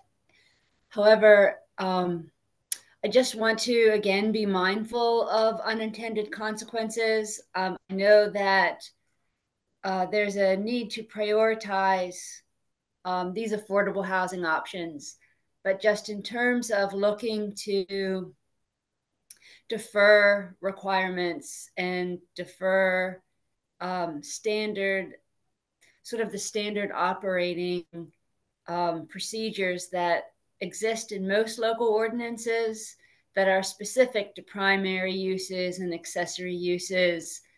As we're looking at unintended consequences, I think it's important to look at how interpreting a use such as removing an owner occupancy from a primary use, and in general, single families are often considered an owner-occupied use. So when we start to talk about that shift and potentially removing requirements like that, I'm not saying that there's anything wrong with doing it, but there is that aspect of land use that provides accountability in terms of what neighbors can depend upon in terms of real property. And I know that that gets into this cycle that we are talking about that's so important, but what we do here with this use is going to have applicability to a lot of other accessory uses. Thanks, Amy. Good, point well taken. Dan? So I guess I have a question about whether the panel discussion, with providing, making sure the ADU is accessible to people, to me is kind of a little bit of because we have tension as far as we're trying to make sure we have ADU units that are affordable. So for instance, if, I have an old carriage house and I'm trying to convert the upper level of the carriage house to an ADU, but I'm required to make that unit, quote, handicap accessible, putting in an elevator and such like that, that's going to drive up the cost, and I might choose not to do that ADU. Whereas opposed to, like, if I'm building a new ADU and it's in my backyard and it's a single level, requiring that ADU to at the same time be accessible might make, a ton of sense, because it's not going to be that much more expensive because it's already on the ground floor. It's a new structure, making sure that was accessible is not unreasonable. So was there some discussion about, like, I know, like, some people would like, well, all the units should be accessible, but the problem is we're also trying to make sure we provide affordable housing, and, certain, older structures would be very expensive to make them accessible. So was there some conversation regarding that, Joe, at this panel group, and what was the vibe of that conversation? I don't know. I wouldn't say there was, that I recall, any specific conversation that directly took head on that potential conflict. I would say that there was discussion of the importance of affordability and discussion of the importance of accessibility. And I think that has a lot to, goes back to, I'd say the best thing most related topic that I guess we as a task force or as staff would have to pull or develop something ourselves, is this idea that you need to decide first who you want to make who's the desired audience or potential end user of your ADU first. This is specific to owners. And I guess it could be applicable to jurisdictions as well. Like if accessibility is your concern or something that's very important to you, you know, there's going to have to be different things that you consider, take in mind. You might raise the expenses specifically when it comes to design. But if it's not your major requirement, I'm not an expert on ADA requirements when it comes to if you're just developing a standard might be a strong word, but just developing an ADU because you want to have a rental or for a short-term rental or long-term. I don't know how they are triggered or what the requirements are. But yeah, no, like taking that conflict head on is not something that so this kind of goes back to like some of the inherent conflicts and some of our recommendations that when we get really into the meat of making our recommendations as a task force, we need to really think through and consider some of these things because they, you can have two ideas that on the surface sound really great, affordability, accessibility, but they are going to be in conflict with each other at times, depending upon the scenarios. Again, if I have a new structure, ground level, it's not that, I might be speaking out of turn, but it's not that much more expensive because it's a new structure and it's ground level. It's very different than if you're doing a conversion on the second floor and you would be required to put in an elevator or something like that. And I won't even go down the road of, I was trying to, in a 4-unit, potentially put in an elevator for my mother. My mother was going to move in. And of course, then I have to do a commercial elevator rather than a residential elevator, which is, 120 grand versus 30 grand. So there's all those unintended consequences that we really have to think through as when we're making our recommendations as a task force, as far as best practices. So anyway. Thanks, Dan. I think generally we have to keep in mind that yes, we will have to take that sweep of everything to ensure that we're pointing out where there's conflicts. But then I also think that these are going to be findings, observations, however we present these in the end. It's, I think, putting all of these considerations out there on the table. Let's go to Lori, and then I think I saw Mandy's hand go up, was it? And then we'll have to move to the next after these last two questions. So, Lori. Thank you. I think my comment goes to the last two comments. I appreciate your question about who was in this focus group and the diversity within it. So I think today's presentation also raises this issue of we've been talking more of rural, urban, suburban, and kind of dealing with that kind of diversity.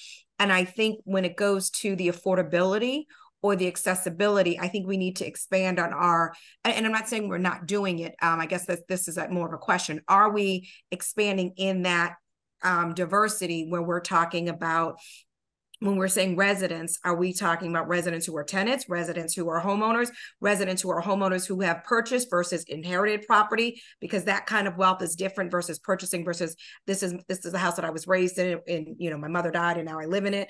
So I think when we start to look, if we're going to have more focus groups, I think we need to, and we may be doing it, I don't know, but include more diversity when it comes to just not the type of jurisdiction, but that financial impact. Because I think when you hear from that single mom who wants to do this for her daughter or son who just graduated from college, it's a very different conversation than a 2-parent household, or it's a very different combination from if you are from a community where you have multiple generations living in one home, and the financial situation of that family. So I think we need to make sure when we're bringing these focus groups together, we're not just looking at where they live or the lot size, but the actual race and financial considerations for those individuals.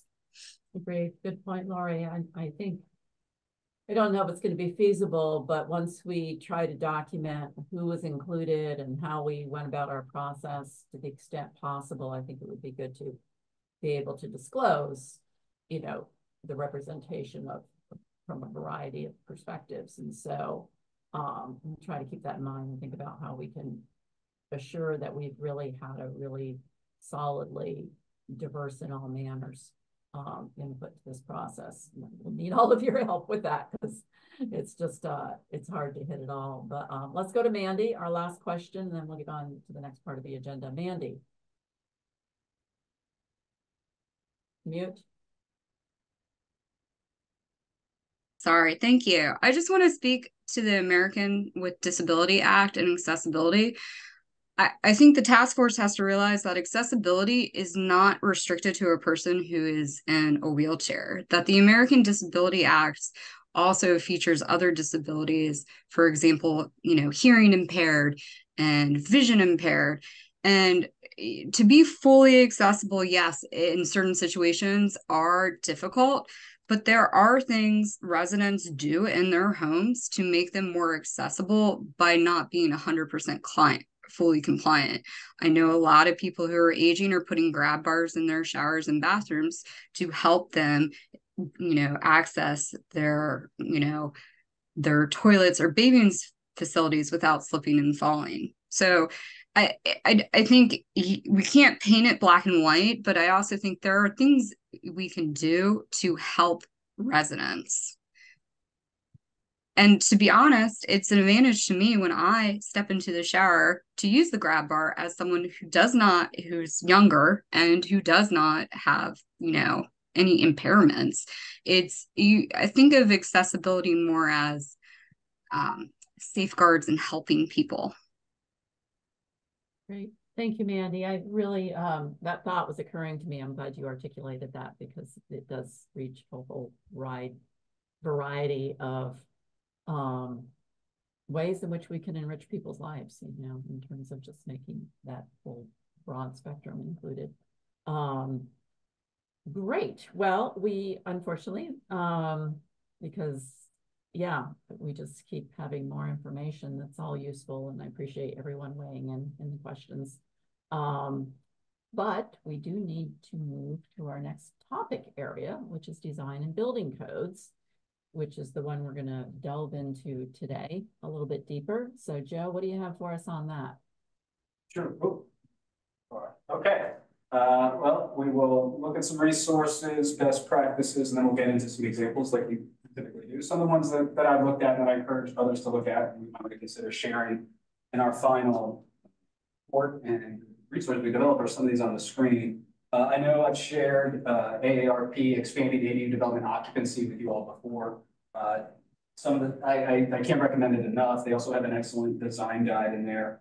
The International Building Code, obviously, this is not my area of expertise, but it is, we do have those on the task force for whom it is. For a lot of the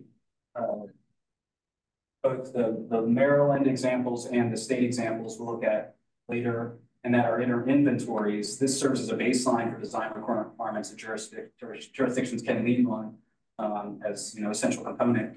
Just the IBC definition of dwelling unit is in the glossary and involves some very important design elements and basic components, and it defines it as a dwelling unit is a single unit providing complete independent living facilities for one or more persons, including permanent provisions for living, sleeping, eating, cooking, and sanitation.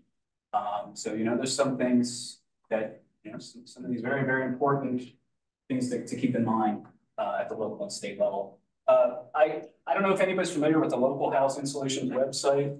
I recommend it for almost all things related to local housing planning. We have it on our housing level models and guidelines.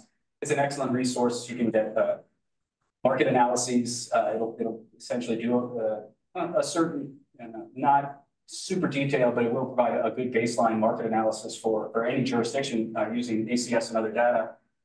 It's really, really excellent. But they do have a ADU policy brief in there that local jurisdictions can consider. It goes into a lot of the things we talked about and will talk about. But one best practice that it specifically talks about on today's topic area is jurisdictions assisting homeowners with site planning for their ADUs. Accessorydwellings.org, another excellent resource.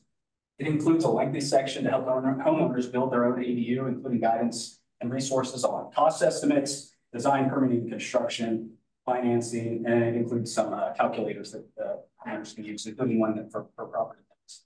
Some examples from the AARP resources, and they're all linked here if somebody wants to go look at them. In this area, they talk about pre-approved building plans.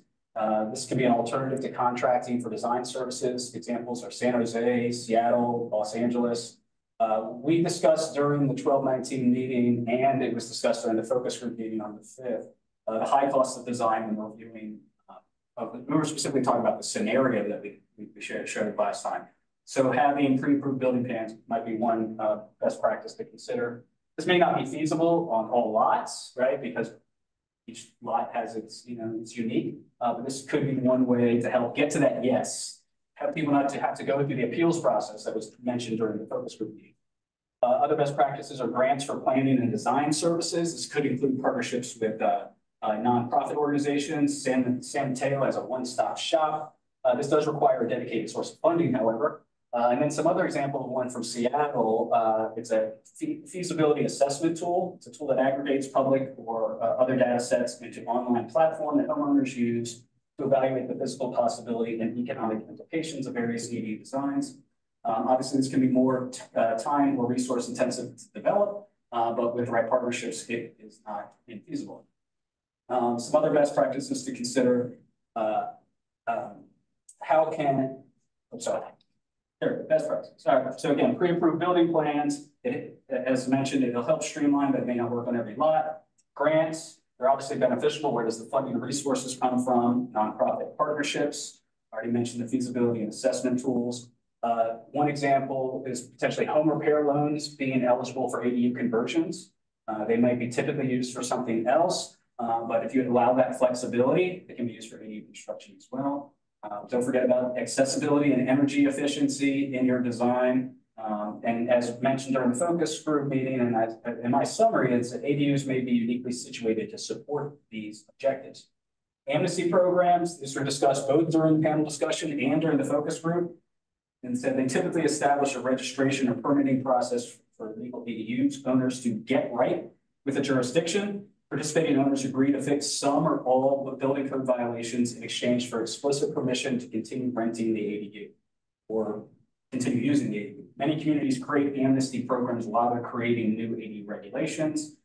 This approach focuses on units that already meet or would require minor variances from current zoning or building code standards for ADUs. And the last one I'll mention here is non-conforming structures. They may be permitted in lieu of an amnesty program. We're looking specifically as an example from California and their legislation. So for permitting ADUs, if you're looking to promote them, not requiring the correction of non-conforming buildings as part of that process. So just some general best practices to consider in the area of design. Let's look at Maryland here. So if you look at the inventory that I've shared with you, which is on the website, design is one of the columns that we looked at for all of them. Like all of them, they vary greatly. What I noticed when I was looking through it, design is the most common topic area for which ADU ordinances in different Maryland jurisdictions are duplicated. I'm seeing the exact same word for word over and over and over again. So I don't know who wrote the original Maryland ADU design ordinance components, but they were popular because they're repeated over and over again, often the exact same language. Many do not address design at all and may be governed by the design requirements for the principal unit. They all radically address entrances differently as well, but it's frequently referenced. Sometimes they will require separate entrances, but the most common thing you see in Maryland is this idea of trying to hide ADUs or hide entrances. You might be required to add an entrance, but it cannot be seen from the front or from any public right of way. And this next thing, making appearance of a single family dwelling, it gets back to this idea of hiding the ADU. This is a big one you see repeatedly in Maryland, that must maintain the appearance of a single family dwelling. Some of them just rely, as I mentioned earlier, on it has to meet international building code requirements. Building scale and structure placement to allow sharing of common space. So this is essentially, you need to design an ADU, however, be it attached or external, that both the ADU owner and the primary principal structure owner can enjoy that common space. that ADUs need to maintain subordinate size and appearance. This kind of overlaps with what we discussed last week or last month with lot requirements.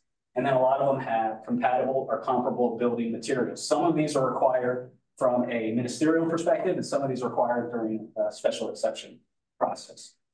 Again, there's no way to see major trends that are common across all, but these are just some of the topics that they address on this area. I quickly look through some. We're not going to look through as many examples as we did last time, but I'll point out a few of them to you. For Elton and Charles County, they stress maintaining the single-family appearance and having no added external entrance facing the road. You'll see that a lot. St. Mary's, they require compatible building materials and compatible architectural features. For Dorchester, no external evidence of the apartment. Again, this gets back to the idea that a lot of these ordinances desire to hide ADUs. Chesapeake Beach, compatible building materials, architectural features. See that again. And then North Beach, they rely on property maintenance code, the town minimum livability code to govern their design. So here's some ones too that require special exception approval criteria. We talked about this back in November. So these are that non-ministerial, goes to, a planning board to decide. So Rising Sun, the architectural style and infill building is deemed to be compatible, right? So it's not ministerial. Those reviewing this as a part of a public process deem it to be compatible. And then I just want to point out what Cambridge has here, just to give you an idea of how deep into the design weeds some of these can get. So in Cambridge, they talk as part of their special exception, all these things are part of the criteria. They deal with exterior finish material, the roof pitch, trim, windows, and eaves. All right, let's look at some other state legislation here in this area. So first, sorry, I'm a little bit faster on the go. So to summarize this, all right, multiple bill preambles address ADU's positive impact on housing to support aging and those with disabilities. And a lot of those have to do with design, and they obviously have to do with the focus group that we already shared. So I want to point out that that's part of the purpose or reasoning behind a lot of these state bills. Multiple ones don't address design at all. They include design components some of them included the design in the ADU definition, right? They'll define it as independent living facilities, or ADUs must comply with the applicable building codes. Even SB 382, the Maryland bill that created this task force, defines a dwelling unit as a single unit that provides independent living facilities for at least one person. So that gets back to that IBC definition. They also address entrances and doorways, just as it's done locally. Multiple address this. They do it in different ways. We'll look at some examples. A number of them restrict limitations on bedrooms. They'll say that a ADU ordinance cannot restrict ADUs to only one bedroom. Some, but not all, include prohibitions on requirements for matching materials. They have prohibitions on requiring design requirements, and those are the principal unit. Are withholding permits based purely on the design or the correction of nonconformance.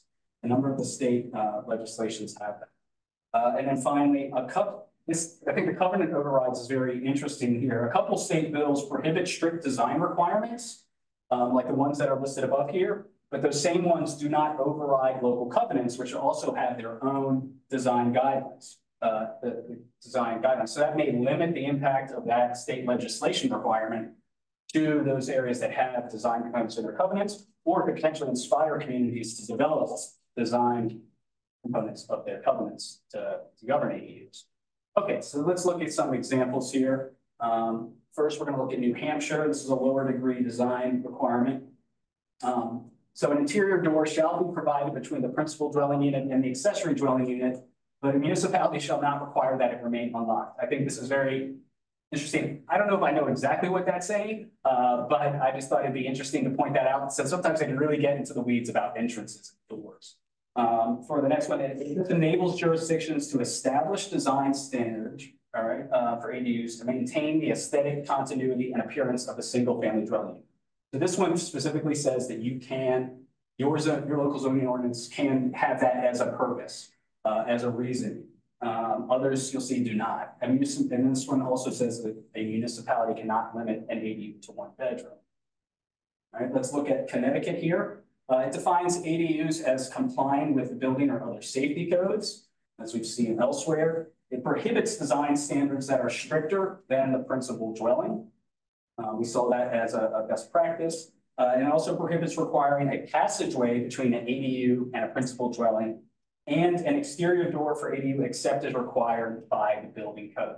So this one says that you don't have to, you cannot require an exterior door for an ADU. So that could potentially probably be an interior ADU or maybe attachment, or you have an entrance into the main building, principal dwelling unit, and then there would be an entrance to the ADU separate. But again, it still says except as required by building code. It always uses that as a baseline.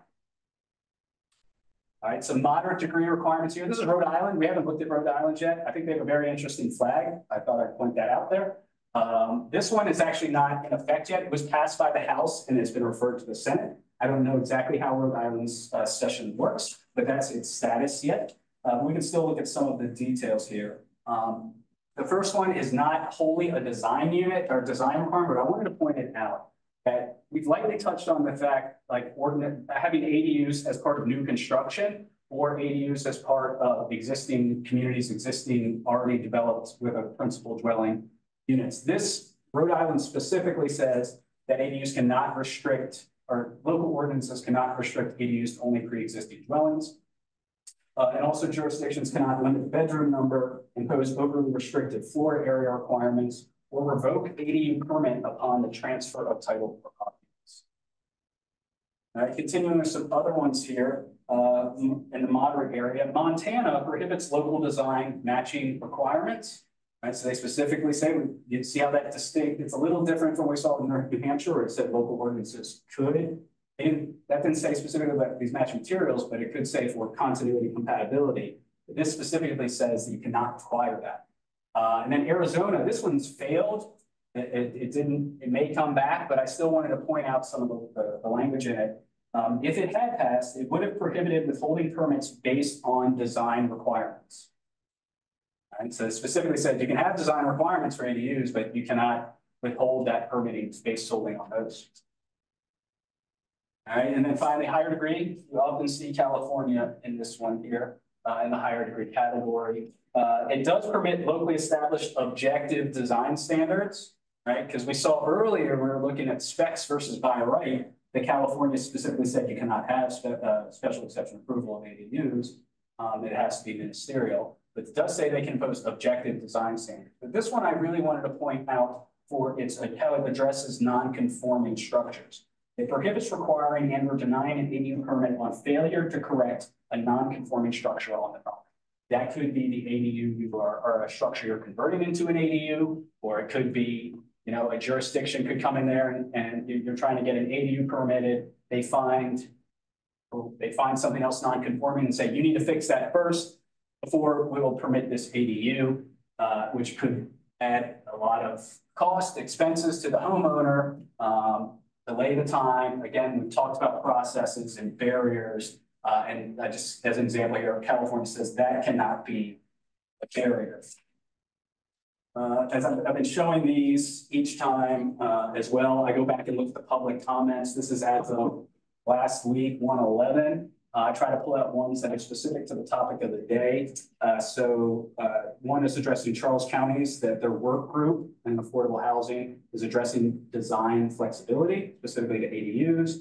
The second one talks about the importance of green design, green building, and energy efficiency, all the other stuff we mentioned as a best practice when it comes to ADUs, how they can, that shouldn't be forgotten. The one at the top right says, do not have requirements or do not put such specific high-level thresholds to meet that a homeowner has to hire an architect. The bottom left one talks about the importance of meaningful inspection programs of ADUs. This definitely gets back to the design, conformance aspect. And then the last one on the bottom right, it's a positive for ADU ordinances to require maintenance of neighborhood or maintenance of neighborhood attractiveness. Right? This one they were specifically talking about Montgomery counties, and they were saying that they liked Montgomery's requirement. that new properties be required to maintain the attractiveness of the home and surrounding neighborhood. So you see these differ, that's the whole idea. I try to pull out ones that have different perspective on the issue at hand. But you can find more in the document I shared with you.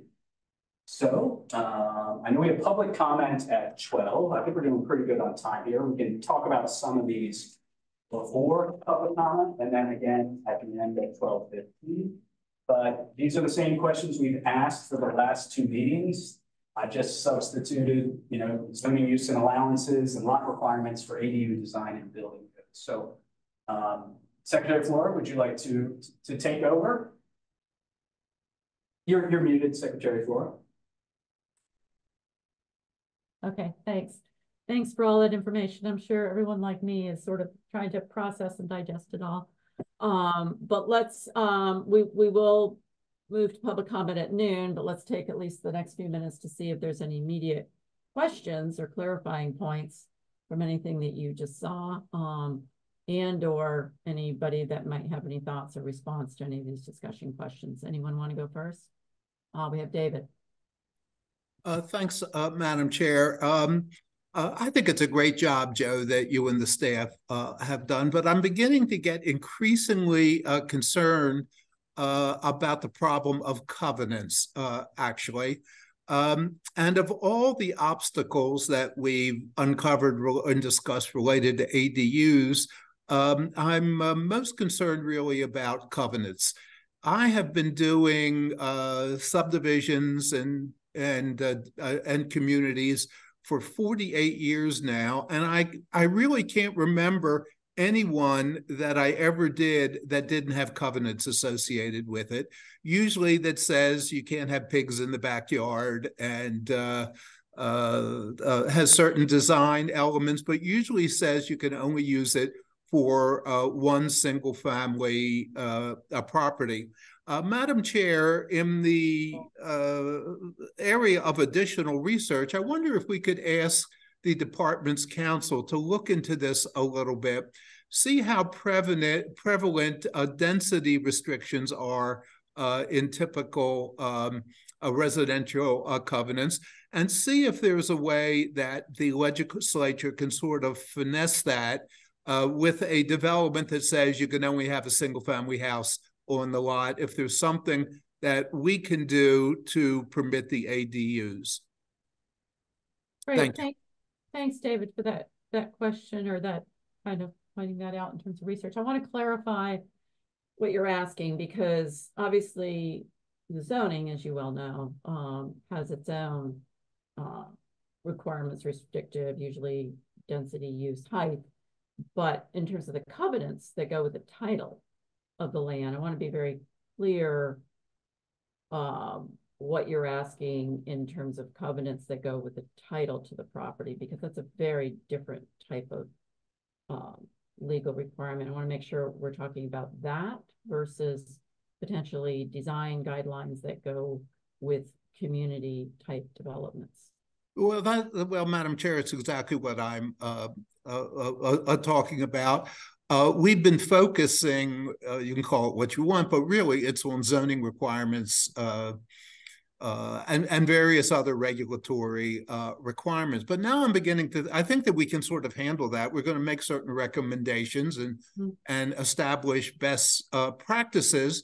But what we haven't thought about, I don't think, except for this very brief mentioned before, was the covenants that are created by the original declarant that are part of the title of a property.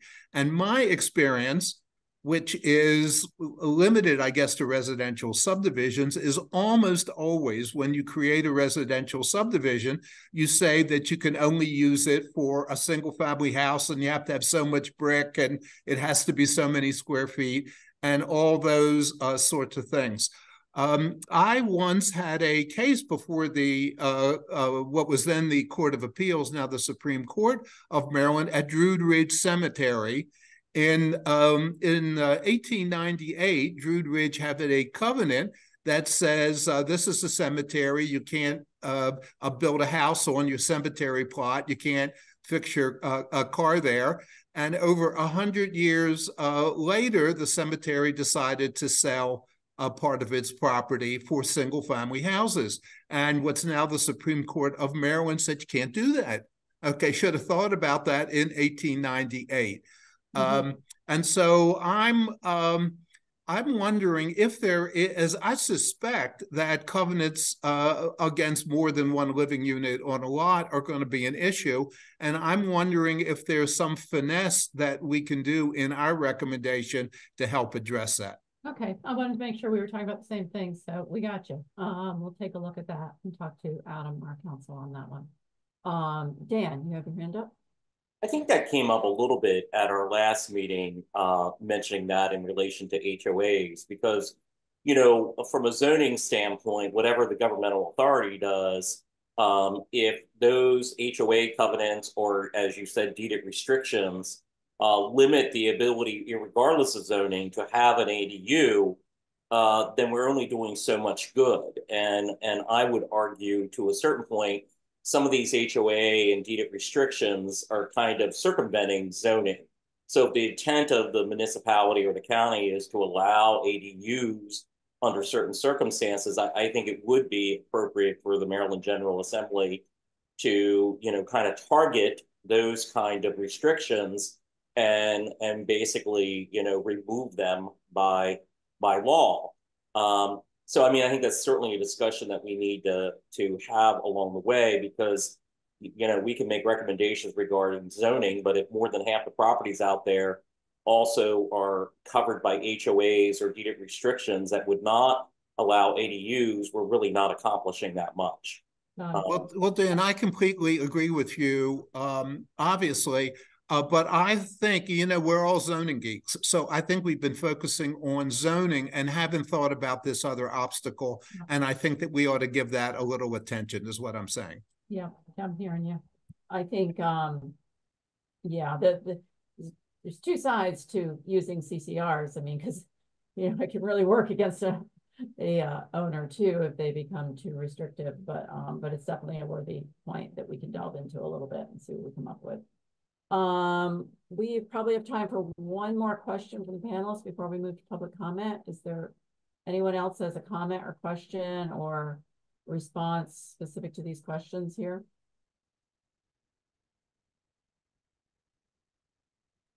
Okay, was there any, oh, Deborah?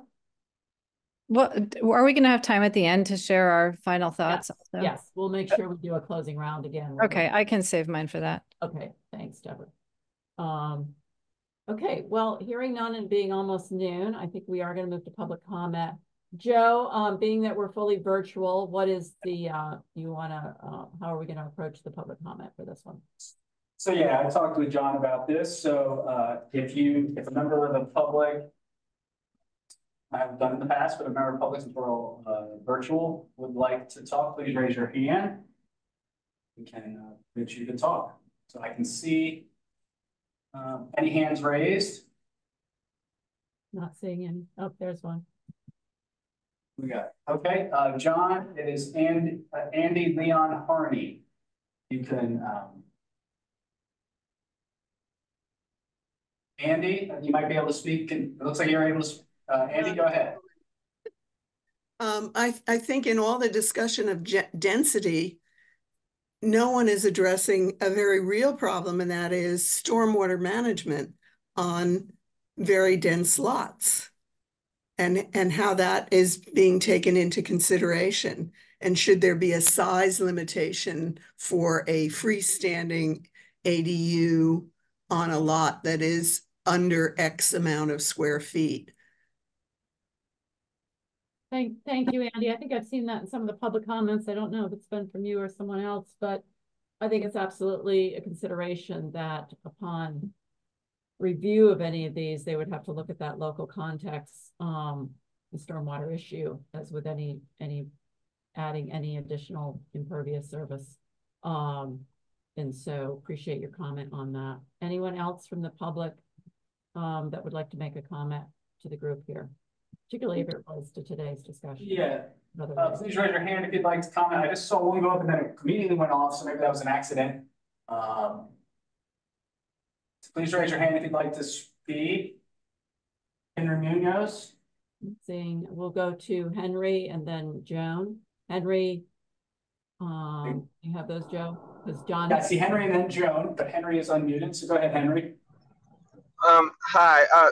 One thing that I heard in just a moment ago when we were speaking about the idea of the covenants in the deed itself, it made me think about something else that we've run into as a builder, which is the size restrictions of the primary residence. And I know we're talking about ADUs. However, I do think that in the final report, something about that should be mentioned, because people are looking toward developing homes that are smaller, and you can have the same lot.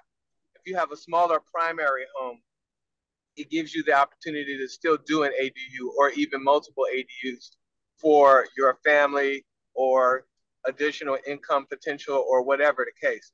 So I just think that that aspect of things should be included at some point in the ultimate report, particularly when addressing the idea of what to do about existing deed restrictions or covenants within the existing homes.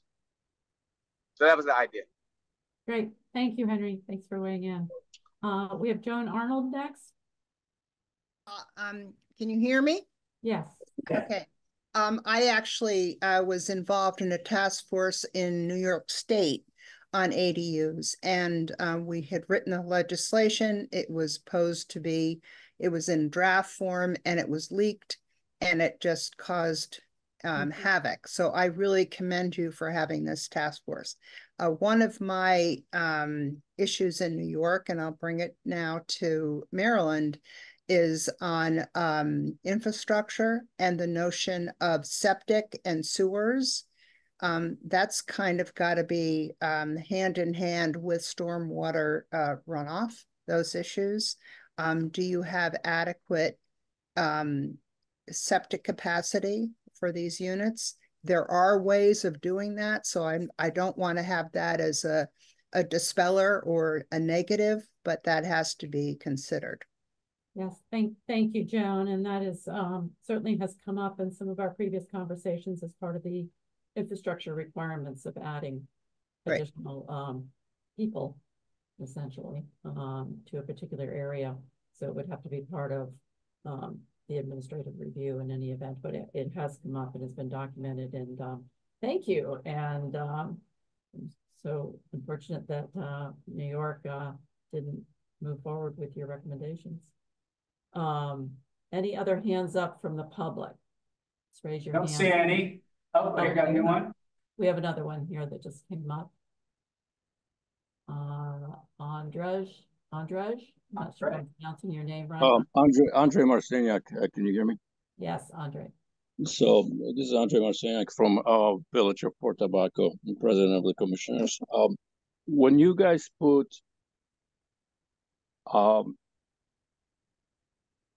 the results from conversations with particular counties, could I suggest that you also submit the number of people who were on the particular task force? I know it's very hard to attract people, and sometimes it could be a recommendation from only 2 people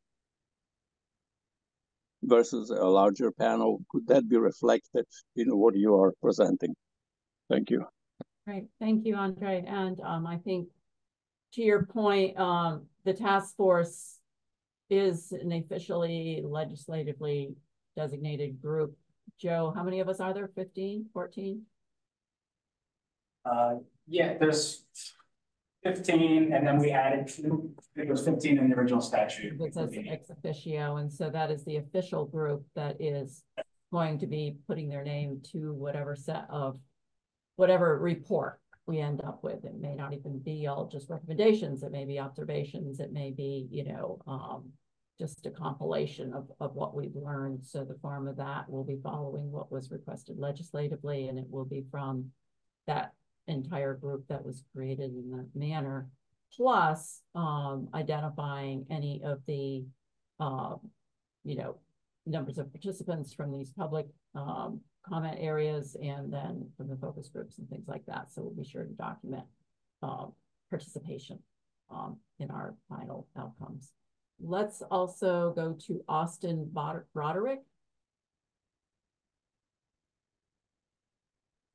Hello. Hi, Austin.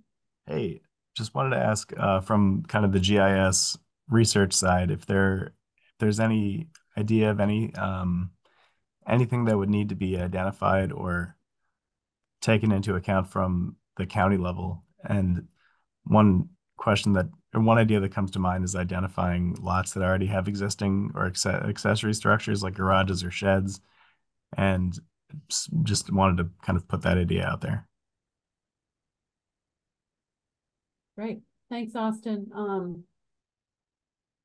Joe and the staff, I don't know to what extent. I know our property mapping team may have some of that type of data in terms of sort of that mapping of where these are currently located. Do you or Theo perhaps know? I will say that we contacted SSTAT early in this process to find out if they identify or track those properties that have ADUs, and they do not. So I'm not exactly sure if Austin's question, it sounded like Austin might have been talking about just this accessory structures in general, regardless of whether or not they are ADUs or others. Identifying those, I guess it's a potential, like the kind of potential properties that could have converted accessory structures. I'm not sure. I'd have to talk with our property mappers about the feasibility of such an analysis. Well, it's a comment, so we can certainly take that comment into consideration. Thank you. We have Robert Booher. I pronounced it right, Robert? Yes, I had a question regarding historic districts, and if and when you're going to involve the Maryland Historic Trust in the design recommendations or design compatibility within historic districts, when will that consultation happen? Yeah, Robert, I actually serve on the board of Maryland Historic Trust, and Maryland Historic Trust operates within the Maryland Department of Planning. So we will more than likely have those discussions amongst the staff to get those inputs, particularly if there's any type of design consideration element. Historic districts have already come up in our discussions in terms of those being potentially areas. In some cases, in some of the examples we've looked at, those have been areas in some cases that have been excluded from an as-right approvals. So we have gleaned that type of information from other jurisdictions that have run into this within historic districts, but we would be really looking to our colleagues to input to that more informally, more than likely, because it would be more specific to design guidelines and special exception versus as of right, which we've had some discussion over. Thank you for your comment there. Matthew Vernanzi. Matthew? Hi, thanks for taking a moment for my my comments. So one thought I had was with regard to lot restrictions and building codes. We should definitely consider emergency services accessibility, because some of these units, right, may be built in areas of a lot that are not as street accessible, particularly for some of the more noble reasons for using an ADU, right, to expand the housing opportunities for disabled folks, and perhaps for those who are helping their seniors or family members. So we want to make sure that we're providing not only the ability to get services there to them, but quite frankly, also the capacity for emergency services as we expand the density. Yes, thank you for that. That is definitely a consideration as part of any type of administrative review of any type of unit to have that access. But because this is human safety, that would have to be covered with that, but we'll make sure we note that. Thank you very much for bringing it up. I am not seeing any other hands from the public. I don't either. We've got a couple more minutes. Time for one more, if anybody wants to raise their hand, otherwise we can move on to the task force conclusion. And we are seeing what you have in the chat there, Joan. Thank you for sharing that. Yeah, we're saving the chat. Yeah, and so we do have that. If you want any comments on this process to be recorded formally, you really need to go to that online input, because that's where we take all the comments, we record them, we share them with the task force ahead of each meeting, and we are keeping a running count of all those formal submittals to the online submittal also. So I really encourage you to use that form online if there's something other than just a general comment in the meeting here. So with that, not seeing any additional hands, Joe, I'm going to propose that we go ahead to the final summary thoughts. You want to talk about next steps, and then I'll do a closing round. So we'll hopefully keep these questions in mind. I know that the same questions we've asked every single time, but keep them in mind when we come to the closing thoughts. I'll quickly go through next steps. So as I mentioned earlier, we're continuing to form panels and focus groups and prepare for that February 20th HOA and Community Association panel discussion. I know I'm going to share the builders and developers survey with the task force again. I know there was one chat question about that. If somebody could I'll look back at the chat, but if somebody could also reach out to me from the public and would like to share it. We're not just putting it out there for everybody, because it's specific to builders and developers. So I can share that with you if you have some to send it to, but remember that closes on February 2nd. Onboarding and beginning to work with the intern, as I mentioned, I'm excited. Interviewing the intern on Friday, so we'll see where it goes, but that'll help us with some of our research. Continue developing the glossary of terms, continue to craft those preliminary legislative policy recommendations. The ones you'll see next time will be related to today's topic, design, so that's where we talk about next. And then again, our next meeting is February 20th. The location here is the MVP office. We were successful in securing garage parking for everybody. You saw my email because the garage door broke, and then we didn't need it anyway because it snowed. So, but I want to tell you that we do have garage parking for everybody. As long as the door works, I can guarantee you we'll have garage parking for you on February 20th, and if it doesn't snow. So those are I'll go back to those questions. I mean, we're essentially doing a closing round, but I'm gonna go back to those questions just you have on here. So yeah. I'll turn it over to you, Secretary. Thank you. Thanks, everyone. Yeah, just always do take a look at, since we are in winter season, just take a look, before the February meeting. Hopefully by March we'll be in clear, but we will have it there. And we'll also take a look at the schedule internally also to ensure we're making our way through this process, but on the other hand, ensuring that we have ample time at the end. So let me just go through the closing round. I'm going to start from the bottom of my list that I have in front of me based on the participant list of task force. And I'm going to start with Theo, closing round, comments, observations, items that you want to make sure are recorded from today's meeting. Sure, can you hear me okay? My earbuds died. Okay, so I think in the common vein, can you hear me okay? Yes.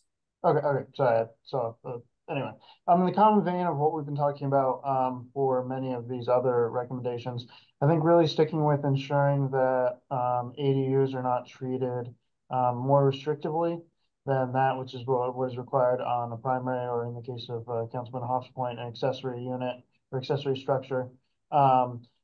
Having design requirements, I think, is acceptable in many communities. It's not uncommon for there to be design requirements on the primary unit.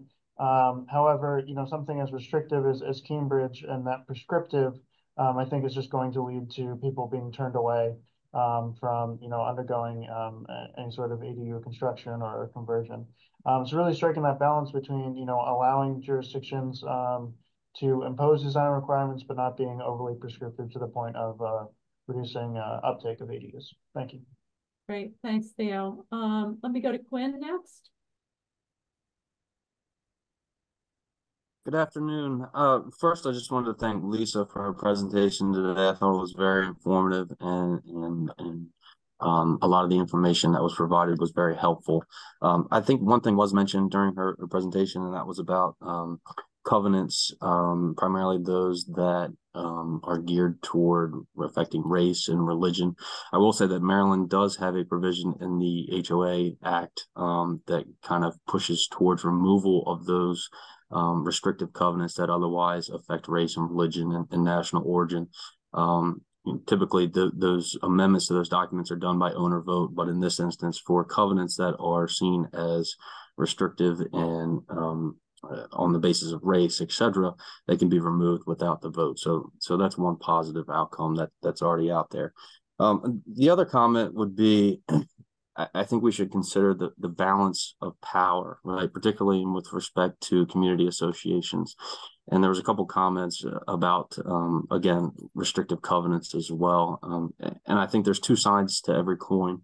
I think that one, some folks are out there that are drawn to community associations with these restrictive covenants because they know kind of what their outlook is going to look like in their community for years on end.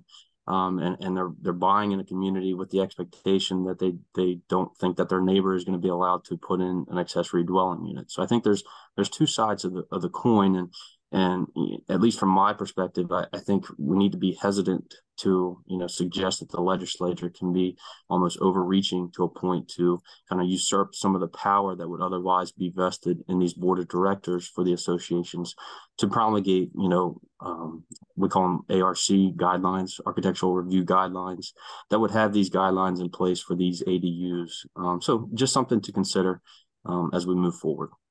Great, thanks, Quinn. Let's go to Priscilla. Hi there. I will say I'm just completely overwhelmed with all of Joe's information today, so I'm kind of trying to digest it. My biggest concern is we've talked a lot about keeping this simple, and I really think that the less restrictive we can be, the better it will be. But I'm just envisioning all of the proposed amendments that will come once this goes to the legislature and everybody starts coming in with they want to add this and that and subtract this and that. And I'm just feeling overwhelmed with all of the different things that people want. So that's all I'm going to say today. Thanks, Priscilla. I appreciate it. Mandy.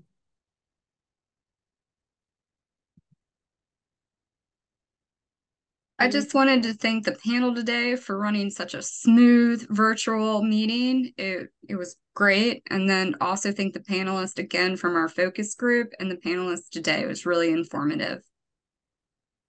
Great. Thanks, Mandy. And thanks for all your help. Lori. Good afternoon. In addition to my previous comments, I don't want to restate them again about the unintended disparate impacts. I think what I'd like to see as we're looking at recommendations or best practices is when we look at the affordability. One of my takeaways from today's presentation and also from the discussion is what that's really going to look like with respect to the different types of communities who would want this kind of structure, particularly whether it's tax credits, whether it is grant monies for types of to assist in building for those of lower income. And I think we should really delve more into kind of like affordability, as also because it ties into the accessibility conversations that we also had. So I think as we move forward and we're looking at what the building code should look like, what design should look like, architects, engineers, we should really make sure we're focusing on, if we're making these recommendations, what other additional help can be provided to finance these types of structures. Great. Thanks, Lori. James.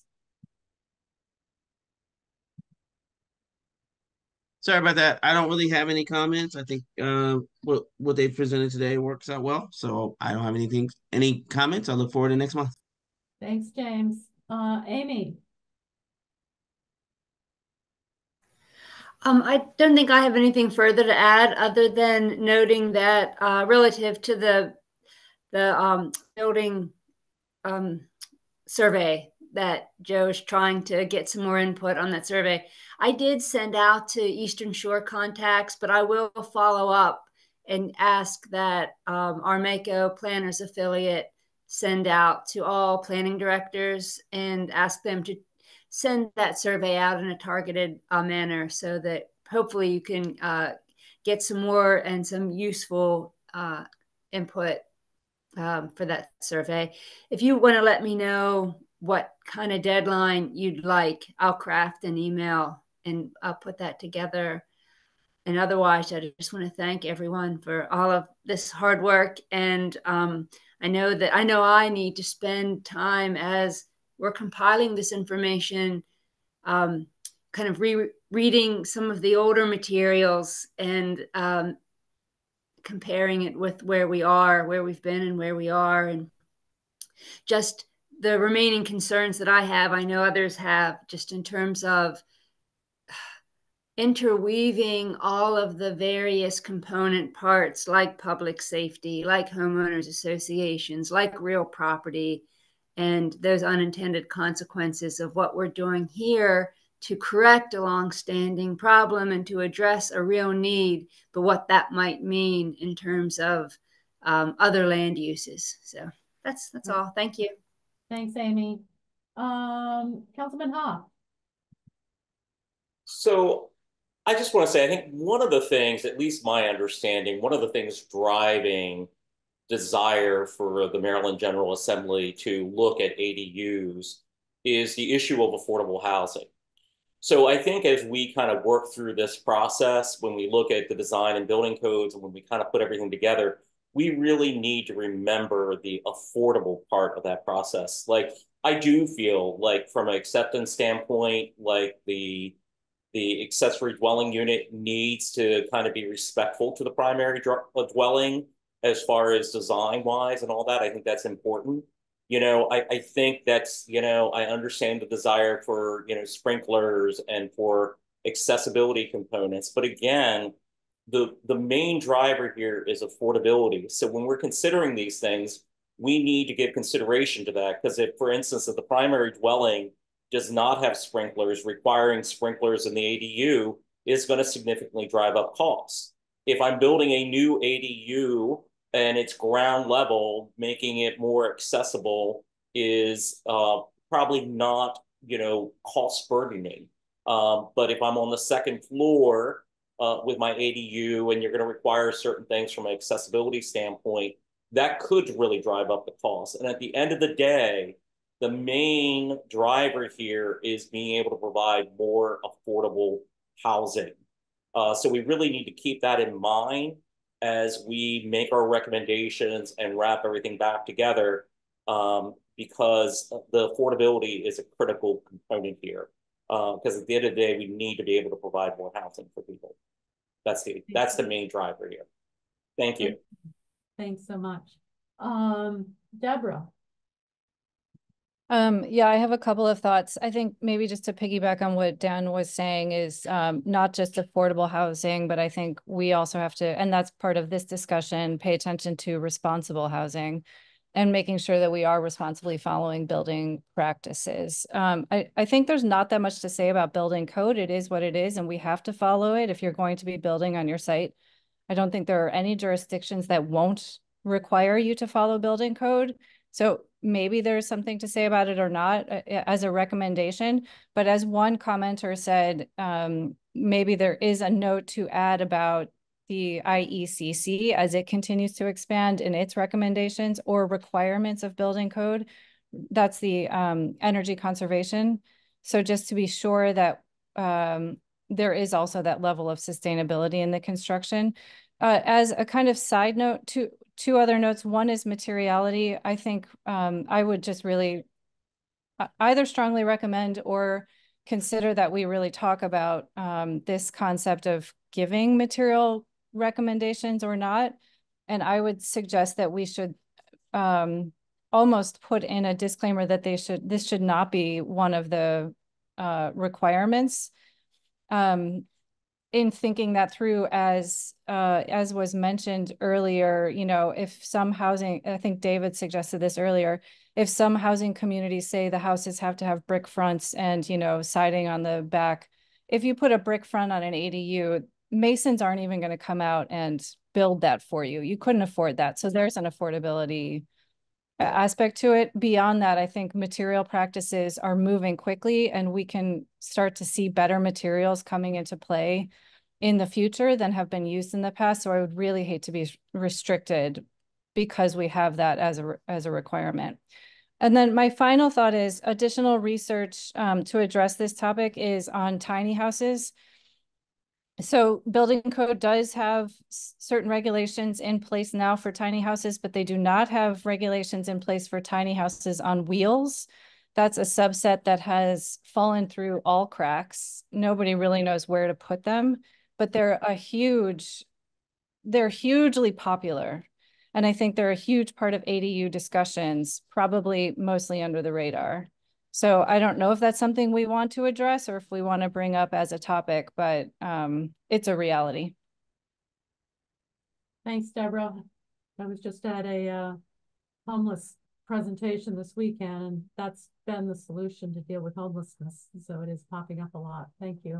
Yeah. Okay, I think on my list, we've got a couple more people here. So Isabella, next.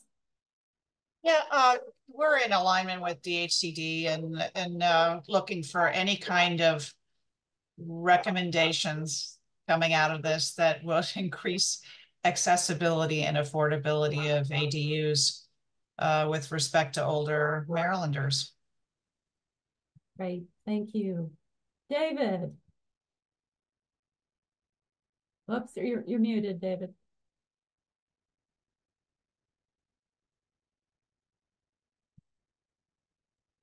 I'm sorry.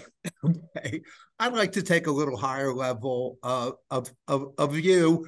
First of all, I think we're doing great. We're making lots of progress, but let's focus on what the real issue is, which is, I think it was the governor and Secretary Day a day or two ago published an op-ed that points out we're 93,000 housing units short in Maryland.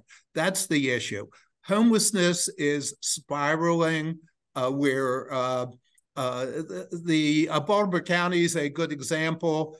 Traditionally, 10-year average, it does 1,100 units. In 2022, it did 363 units. The other counties are not far behind. There is not enough housing and not enough affordable housing. There are lots of obstacles. We all have our sort of little issues. I would recommend making this as simple as possible when we make our recommendations. And we want to make it, we could all pile on recommendations. You should have enough parking. You should have your own sewer connection. I think the issue is we want more housing, and ADUs are a piece of that. Make that as simple as possible. Having said that, I'll see everybody on February the 20th. Great, thanks, David. Good point. And I think to that point, you know, the report can capture a lot of everything we've learned, and we can use it, I think, to help further to the point of the earlier focus group recommendations to help educate and inform. And so I think we're going to have a lot that and purposes that come out of this final outcomes, and the website and the public engagement and everything else involved. So did I miss anybody? I think I had everybody on the closing round. Great. Well, with that, I'm just Secretary Flora, Yeah. Senator Washington's chief of staff. I'm not sure. Oh, okay. Was that? I don't see her on the list. Are you still with us? Yeah, I don't see her. She must have. Okay. I just wanted to double check, and I should check the list first. So closing thoughts from my end, really appreciate everybody's observations. I like the idea of keeping it simple. I like the idea of giving a purpose around this. If we go back, obviously our marching orders come from the legislation. And so I think, we have to respond to that. But at the same time, I think we can interconnect it to these various purposes that we're trying to solve in the state.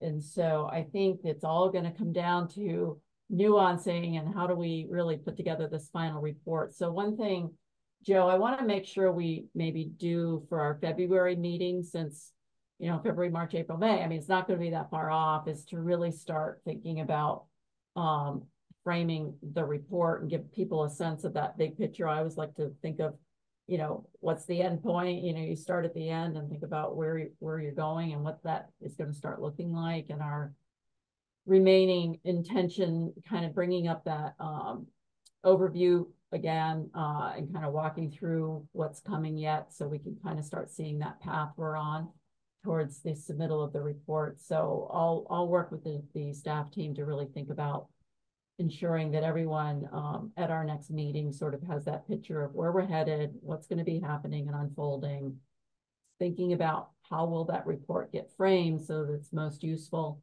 because I think there's going to be different elements to it just based on some of these conversations.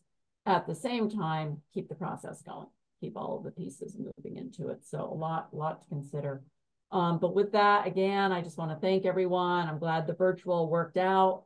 Hopefully everybody, you know, stayed safe, and I look forward to seeing you in February. Joe, anything else we need to add before we close out?